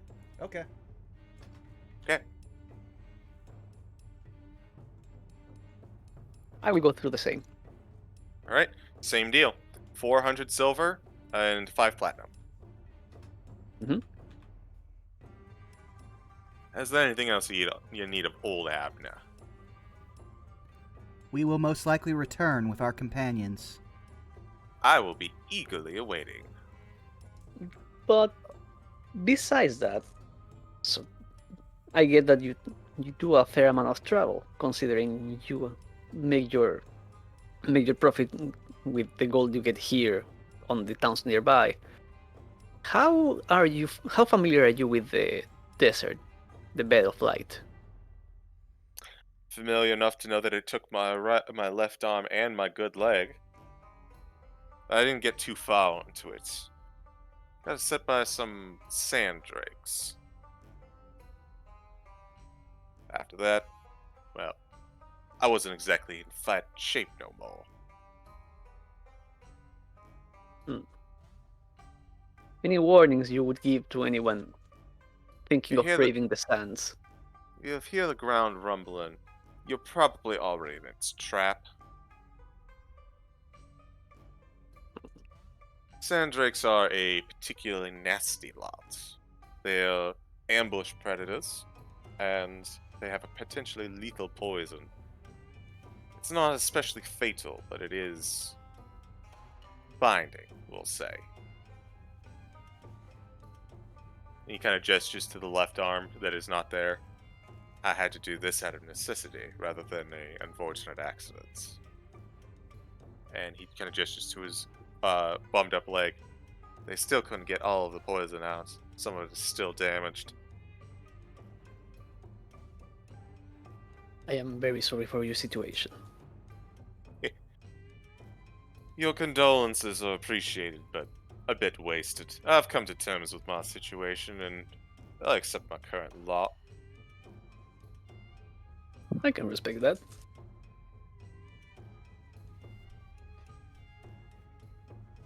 Certainly didn't help my Besides- juggling career none, though. He kind of like chuckles a little bit, and you see this. You didn't pay much attention at first, but you see that the cigar that was in his mouth kind of almost fall out, and he catches it with his remaining good head. Ooh. This is why I gotta keep a level head with this.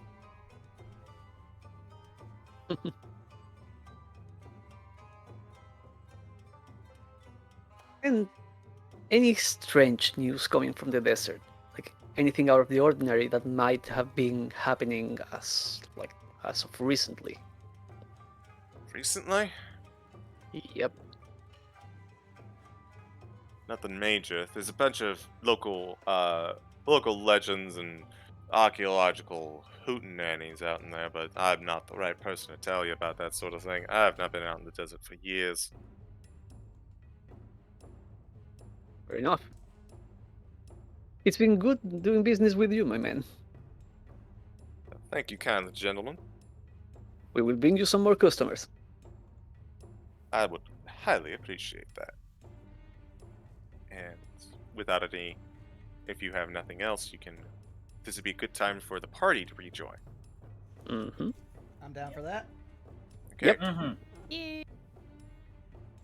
So about the time that you head back into town with your new amounts of coinage, you spot Lucifer and Zara kind of returning.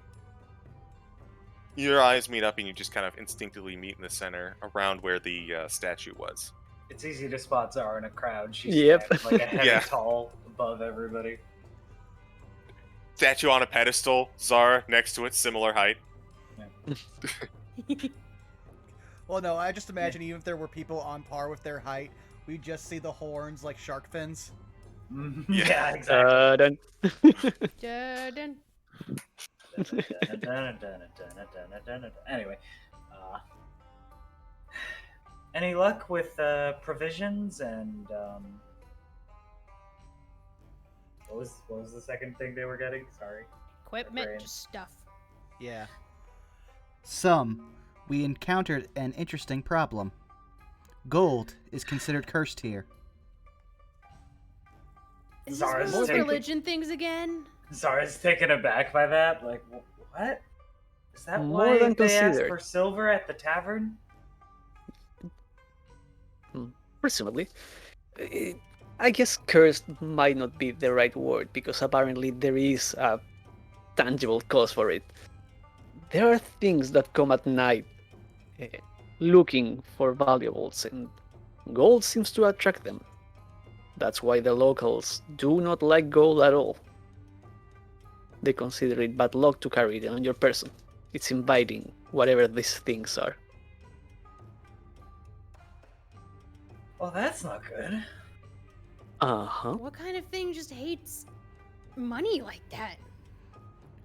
I don't think they hate it. On the contrary, I think they fancy it so much that they will crawl out of the earth to get it. That's also weird. So let me get this straight. Little tiny creatures will crawl out of the sand and steal people's gold. They did I not am specify sure the they are size. small. Yes. Oh, so they can be bigger. Great. It is called the gold that walks. I don't like that. No. No. No. Lu- And he looks Lucy- very Lucy, sad at his coin purse. Lucy, and Zara will like kneel down on one knee. We're here to save the world. Just gonna have to grin and bear it, okay? Do not worry, Not- Lucifer. But I worked hard for this gold. Do not worry. Just- We have found an exchange merchant. See, we found an exchange merchant. It'll work out. It's a Just small have to- fee, but we get to keep our money and keep it useful for whatever this mission That's- takes. A small grimace. Lucy is fucking Speaks out. pissed. Man, I could give it up. And he gets some, Well- I guess, but lead the way. Union And will well- try. Means I was about to say, Yeah. Union will try to console Lucy by like looking down at them. Do not worry. We have found something that might intrigue you in our searches. all right. Oh. There's an apothecary. While we were procuring potions, we found that they have a potion that they are not sure what it does. It is a total mystery. That does sound up my alley. Speaking of mysteries, we got 3 leads. Specifically, 3 places in the desert that are worth considering investigating. There's apparently this mirage that is like a pile of bones and graves and stuff. Apparently, it's like some sort of magic. There's only a rumor of that, though. There's this other thing. It's a massive stone wing. Correct me if I'm wrong, Lucy. Towards the a bit north and straight east of here. That seems to be the most solid lead, because both somebody in the bar and the centaur we met talked about it. And then there's the seat of Zahak, which we don't know that much about either, but we got a lead on a person who might know about it, Yuanti, but not you, Oh, a different one. I would imagine. but we're still no clear direction where to go. But Zara shrugs. Like we'll figure it out. I'm sure. We have a week. Hmm. How late it is right now? With all the running around, it's probably about 3, 4. Okay. Okay, so we got 5 hours before at least the apothecary closes, so we're pretty good. Okay. Yeah. For the sake of brevity, like, can I just exchange my gold really quick? Yeah, go ahead and you can just whatever gold you want to exchange. There's a 10% charge, and you can have that in silver or platinum. And I will trust you guys to make the appropriate math. Yeah, it'd be 5. If you did like us, it's 5 platinum, 400 silver. What is the silver to gold ratio? 1 to 10, Okay. All right. or 10 to 1. Also, in the meantime, we share the potions we have at our disposal at the apothecary. Yeah, we got 5. So whoever wants the odd man out potion, go right ahead. I mean that, and share the information of what are the other ones like that we can buy. Oh yeah. So we decide like as a party what we want to take. I'll just take a minor potion. Okay. Just Yeah, and 2d4 plus 2. Yeah. I believe so. So above game, the 2 places that you have yet to explore is you have yet to find the Wanty girl, and you have yet to investigate the last shop. Yeah, Yep, though we the are thrift definitely store. gonna go back to the apothecary for brevity. So we have a fire breathing potion, an invisibility potion, and a potion that for 1 use will let you stay up all night. Which, and then, oh yeah, the maximum damage one, which is the one that I'm looking at.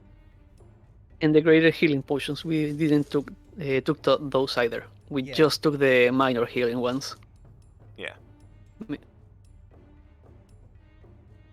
So what do we want to take? We still take a greater just in case as well. Sure. Yeah. 500 silver. And I'll mark off the 10 platinum for the maximum damage. Okay. Maximum power is in your possession. Okay. I am taking a greater and an the invisibility one. All right. So you want the invisibility is that one? 5 in platinum? Is 50 platinum. No. The 500 silver one. Oh, yes. That would be 5 platinum. Mhm. All right. So you got the potion of invisibility? Yep. Okay. So 50 platinum, mark that off. Wait, Or- that was 50 platinum? It is 50 platinum. It's the most expensive potion he has. Oh, other than the supreme healing. Yeah, no, then I am not taking just the greater one. Okay. I thought it was cheaper. No, my bad. We had a lot of numbers thrown at us. That's fair. That's fair. It is a shop, so. There is still the fire breath one though. And I'm just going to go out here and I'm going to throw out this one here. You also pick up the mystery potion. Yeah, because that's only 10 silver. Okay. So the mystery potion, which I believe is going to Lucy. Yeah, Union, you'll just knock that off and just hand it to them. Okay. Ooh. So we have 1 greater healing left, and then we have the fire breath, watchful rest, and invisibility. For a reminder of what's How much was the watchful rest? 100 silver. Okay. I can take one of those. All right. This There is is going to only be one a of them. really happy kobold. Yeah. 100 silver, you said, right? 100 silver. Perfect.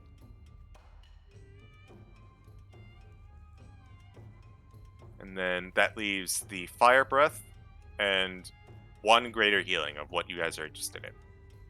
Well, also the invisibility because we couldn't afford that. Yeah. So I've already kind of marked that off as not getting. How much is the fire breath? 750 silver. You know what? Union will pick it up as just something to have in case of emergency, so All right. knocks off most of Fuck. my cash, but I still have 3.5 platinum, so Okay.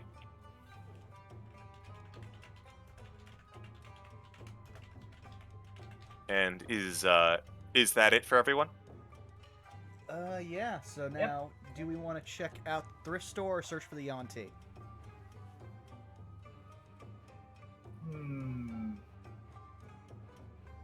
Let's just get the shopping out of the way. So yeah, I guess the thrift store. Thrift store. Just so we can just get the shopping out of the way. So you walked on over to the thrift store. There is, again, it just kind of lined up this way, but there is a dragonborn man. Actually, no, it's not a man. It is a woman, black dragonborn woman with a sign that says "magic" with a question mark to it. And she goes, "Hi. You're some of the first customers I've seen today. Welcome." Hello, welcome. We're new in town. We're looking to eventually quest out into the desert, and we're just trying to make sure we have enough supplies for the excursion. Awesome. Then these very definitely magical items are absolutely going to help you. Very definitely. May I incite her? I was about to say X to doubt. Yeah. Go ahead. Can anyone Oh inside her? no. Oh yeah, everyone. She said it to the whole party, so go ahead. This is rare. Union basically would never 13? do this. Oh! Whoa! That's Nat funny. 20, let's go! Yeah. For once, Union is like, wait a minute. So Zara, No, just Zara, Midas, and Lucy just go, "Okay, I believe you." And then Union goes, "Wait a minute. She's telling the truth, sort of." You get the feeling that there's more here. What? Dwarven merchant sense is tingling. The roller coaster of like these totally magical items. Nah, no way they're magical. And then just wait, they are, but not in the way you think. Oh god. Wait. So if I use these items, am I gonna like end up with what, like 6 arms or some kind of curse? She kind of looks to you. Maybe. Here's the thing.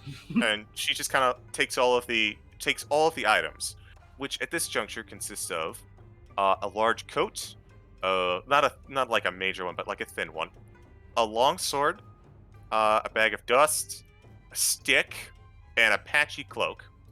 And she puts them all on the table, right? And she inhales, and she just breathes acid onto all of them. And as the acid kind of dissipates, they are all completely fine. And then she goes, "Oh no, my table!" And she just kind of starts patting out like some of the bits that's running away. Oh jeez. I was just about to say, like, Union will just let's hold up a hand, then place their finger on the table and cast mending. Oh, thank you.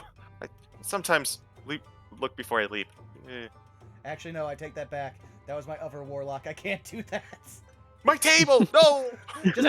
Just be glad I didn't use the other ones. I think sword burst would have been too much here. These items are resistant to acid? These items are resistant to most forms of damage that I've hit them with. They pass the magic test that I tend to give. What were the items again? I'm sorry. A thin, large coat, a stick, a patchy cloak, a bag of dust, And a long sword. Thank you. Huh. So I know they're magical. I just don't know exactly what they do. Is identify a warlock spell. Yes, but I don't think any of us have it. I can No. identify. Nope. I can look at one of these things. Oh. But I can't look at all of them. Dude. Who's gonna Alright, pick Which one up the catches stick? your eye? All right, you're gonna pick up the stick. Yeah. She's gonna go, "Hey, don't touch my stuff!" But you've already cast the spell. This is a wand of entangle. Ooh. That Huh. is really good.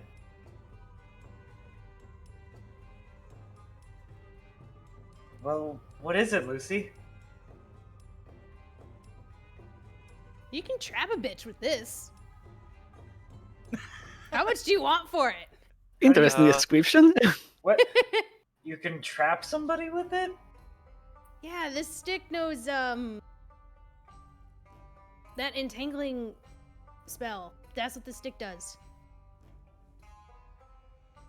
Zara is making the face of that lady with all the equations in front of her face.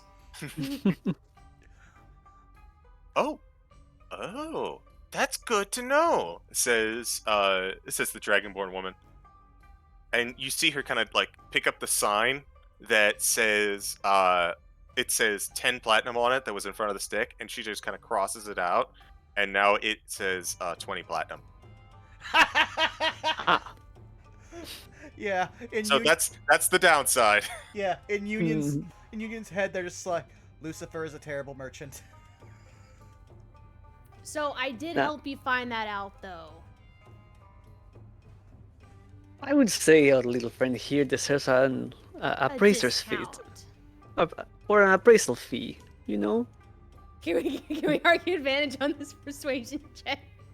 I'll allow it. Go ahead and roll persuasion.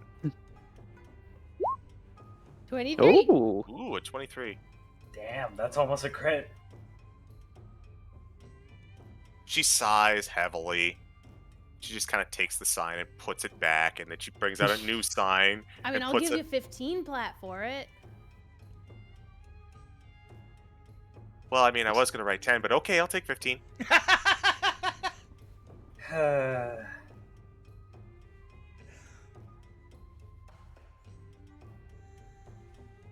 So 15 plat. Yep. Okay, so you have a Wand of Entangle. This is a great stick. So this is. Let me just go over what else I have. This is a really nice coat. Looks kind of a little big. This would actually fit. She kind of points to you, Zara. It actually fit right on you, but it's a little on the large side. But I don't know. It's just something about it. I mean, I have this, and I mean, Zara kind of gestures to her cloak of protection, so like she actually doesn't need another cloak. Here's And the I have weird thing, one though. I Mhm. don't know much about this one, but they kind of take the coat and they put it on, and it fits. Okay. They kind of take it off, even though it's larger for them. They kind of put it back on. Okay. I don't know if it does anything else, but it fits regardless of person. I did notice that. A cloak that changes any size. Huh. Partnerhood of the traveling cloak. Do we have any use to that? For that? Looks to the party. She is mentioning that she thinks there's more to it. She just knows that this is part of it. Yeah.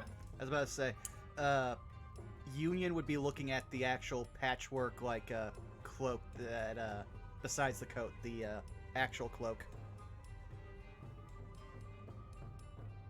Does, she give any explanation towards that? I don't know about this one. I've heard that there's like a cloak out there that has patches on it that is, like it has a whole bunch of stuff in it, including like maybe money. So this one's kind of pretty high. This is 20 platinum. Will not be getting that. If I was evil, I would I would cast suggestion and just ask her for everything for free, but I'm not evil, so I'm not gonna do that. Not how it works. Yeah. Yeah, you are arguably the moral compass of this group. Yeah. If I was more of a bastard, definitely, but What about the bag? With dust. This one, I don't know about this one. It's weird, and it's also dust, so it's like when you use it, it's gone. This is 500 silver.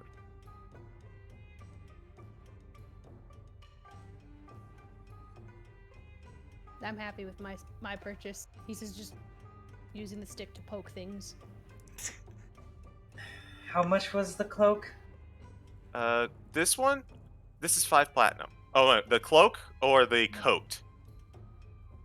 Which was the one that was changing sizes that they were showing me? That was the coat, and it was 5 platinum.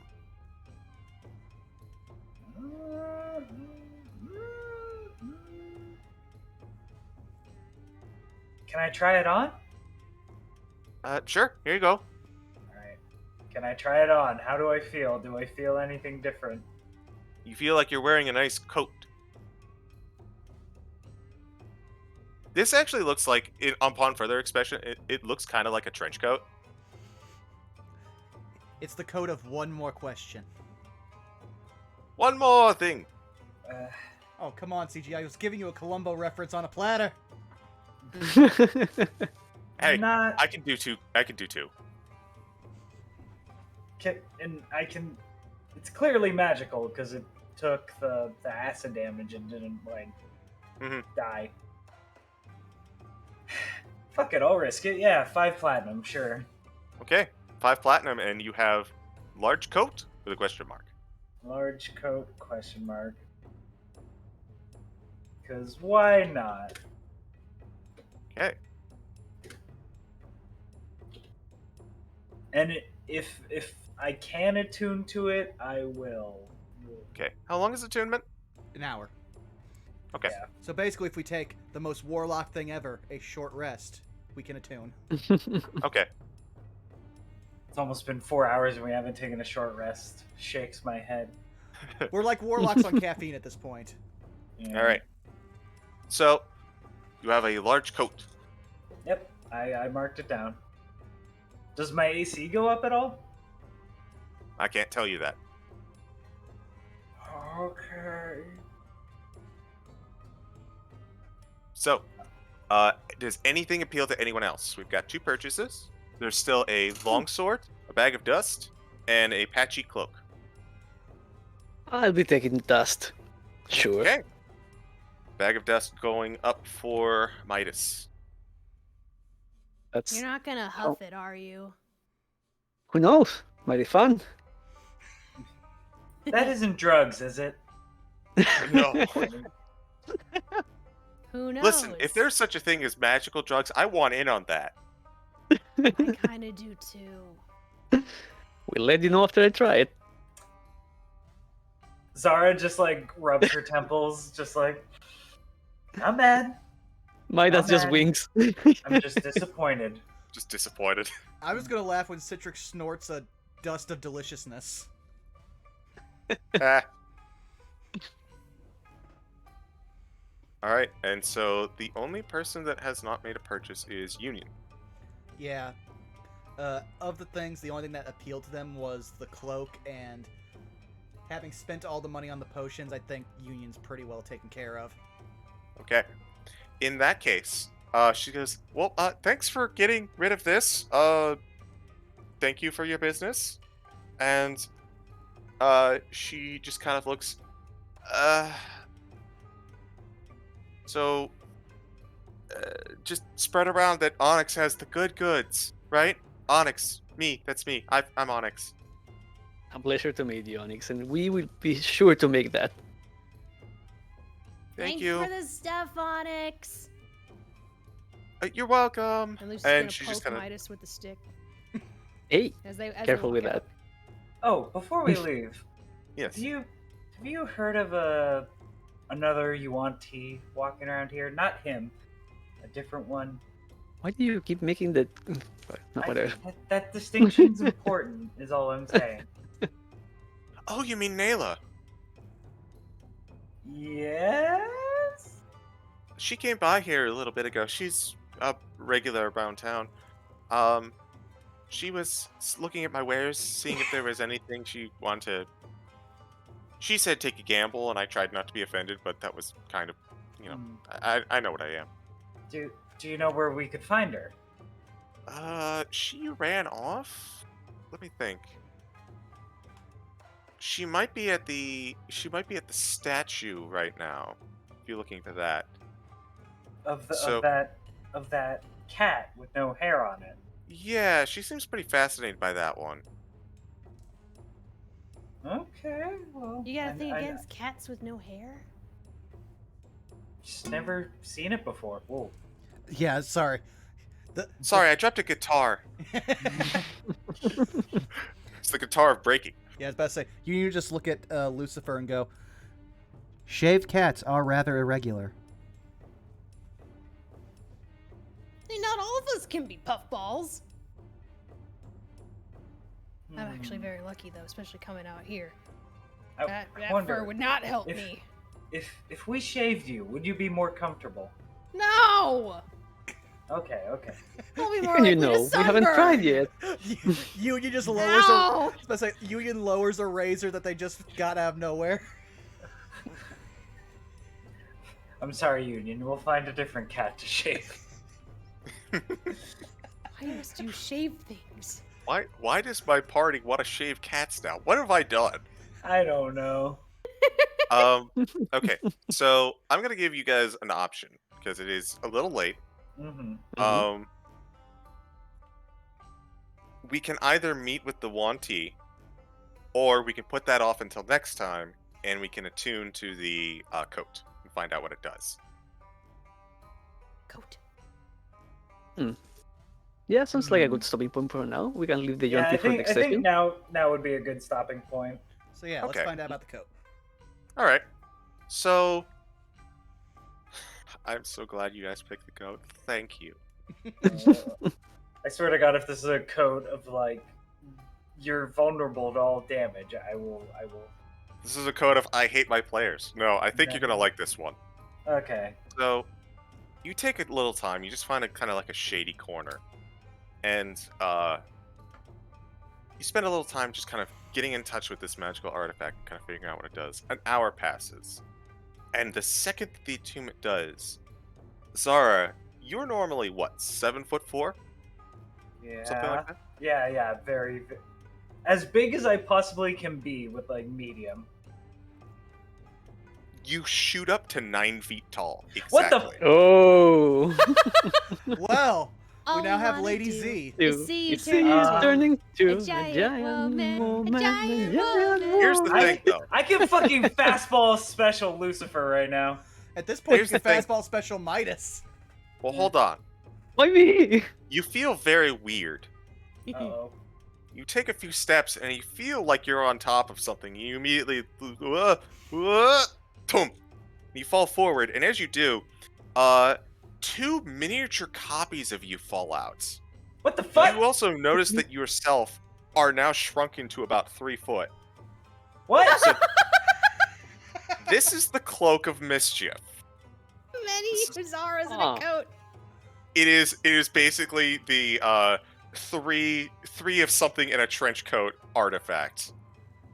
Let me read this off. Let me find out where I put it, then read it off. Okay. Attuning to this coat causes your height to immediately round up or down to 6 foot or 9 foot, which is ever closer. Removing the coat or trying to walk in it will cause 2 small versions, small size, of yourself, each 2/3 feet tall, to emerge from within. You become the appropriate height to match. Each version of yourself is a mirror of you that has similar goals, but thinks for itself and has a propensity for being mischievous. You can command these mini versions of yourself as a free action. The mini version of yourself dies, it disappears until you put the coat back on and remove it once more. Don't be rather annoyed that you were left to die. In combat, each mini-me has its own move action, but you share the same action and bonus action, though you can draw lines of fire from any version of it. Neat. It's the Cloak of Multiple Man. Yep. I'll put Ma- that. Many Actually- Zaras in a coat. Yep. Vaughn, could you please make a room in the Discord for like in-game information? Yeah, I'll name it later. Yeah. All right. Oh, I actually have to name it now. Okay. Yeah, So- you. So I am 3. You are 3 people. Is 3 smaller people now. Yep. What? Does that mean Lucy's looking down at Zara now? I Indeed. guess. Yeah. Apparently. I don't like this. Oh. I'm just going If you wish, one other thing, if you wish to return to your normal size, all you have to do is have each of the versions step on top of each other, and you will return to normal. And you have to put the cloak on. You have to put them back in the coat. I will. There will be a minute of just what the fuck. There's 3 of me, and then like get back in there, and then like I become normal again. Because I'm gonna need a week to think about this. You know what? I'll Me- go ahead and I'll give you the week.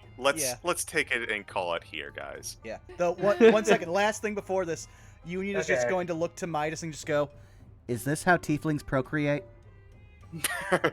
And episode. Insane. Good night, everybody. Thanks for joining us. Oh, this has been great. That is the weirdest. Is that magic item from something? Nope. I done made it up.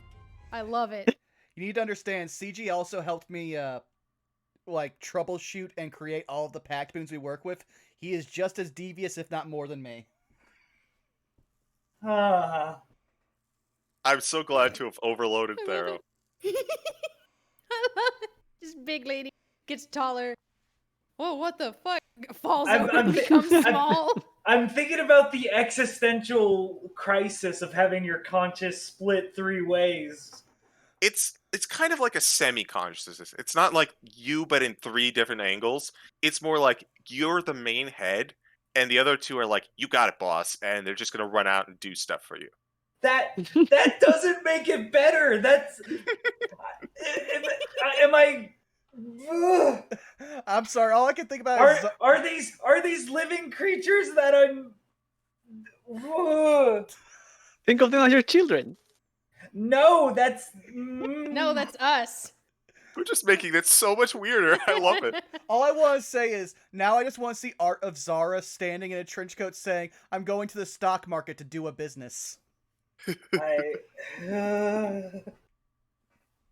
Stonks. I need a week to think about this coat.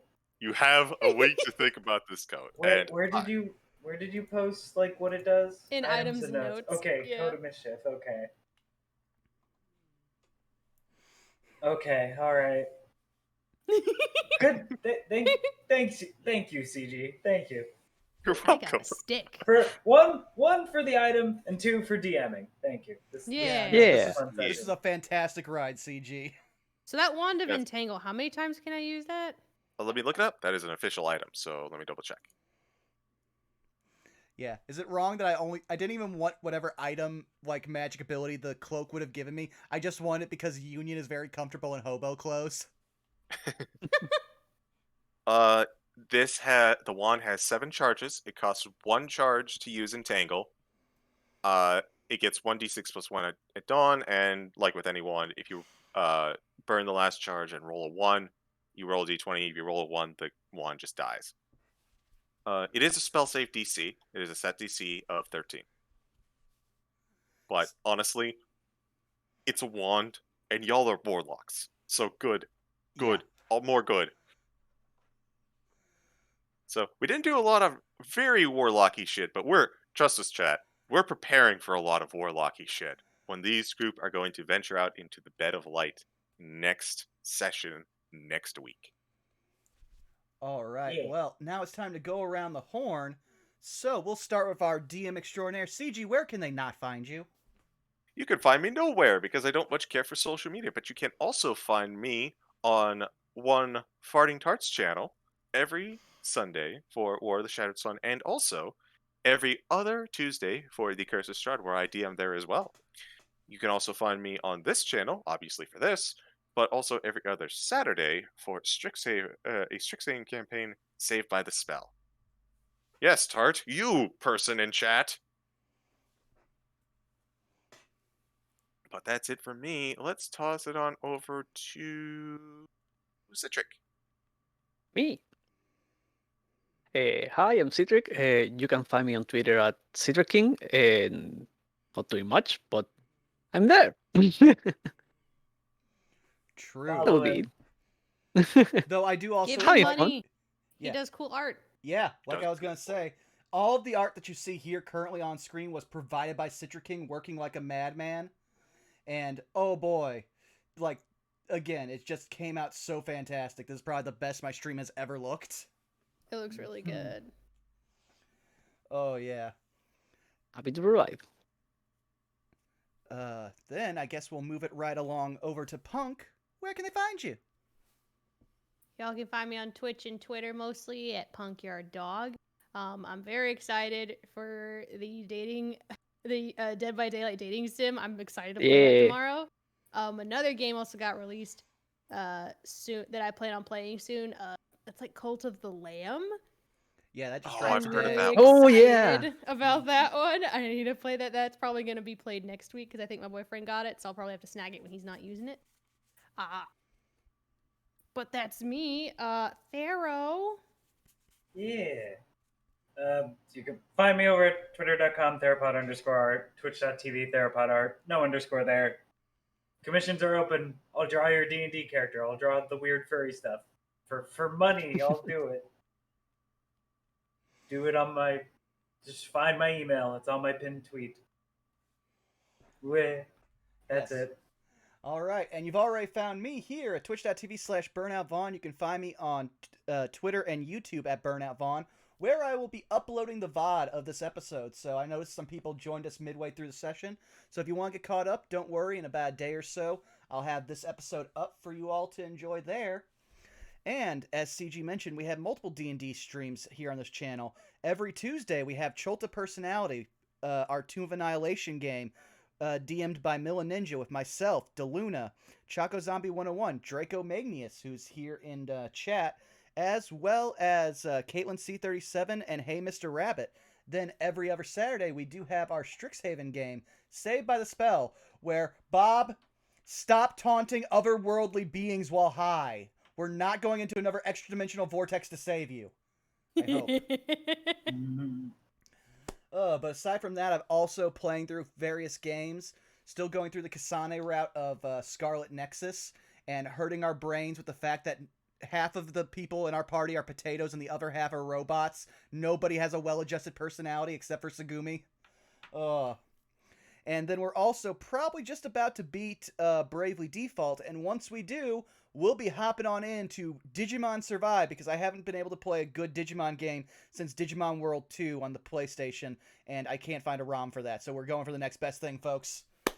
And now, it's time for us to find... Oh, I forgot. I have to plug the thing that we're actually doing all this for.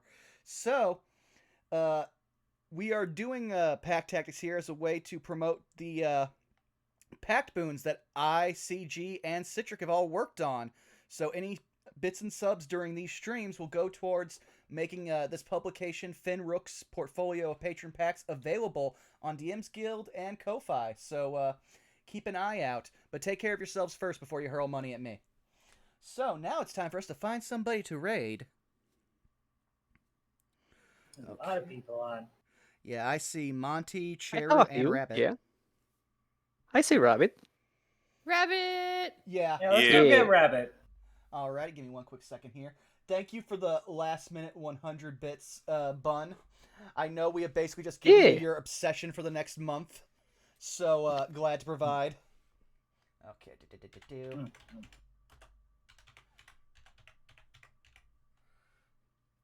One of these days, my partial dyslexia will let me spell rabbit without looking at it. There we go. I have so many questions about just being split into 3 people. That raises so many questions about consciousness and You'll be sentience. fine. Oh yeah, no, that gives us our perfect raid message. For Rabbit, the raid message is Trenchcoat Zara. Okay, sure. Trench coat. Trench coat. Trench coat. The trench coat is so not her style. Well, She makes it look graceful until she falls over. She's fine. Maybe she wears it like a One Piece captain, maybe. Oh yeah, off the Yes, shoulders. on her shoulders. Yeah. All right, good night, everybody. Thanks for coming. Yep. See you next Thursday. Thank you for coming, everyone. It's been fun. Yeah. Bye.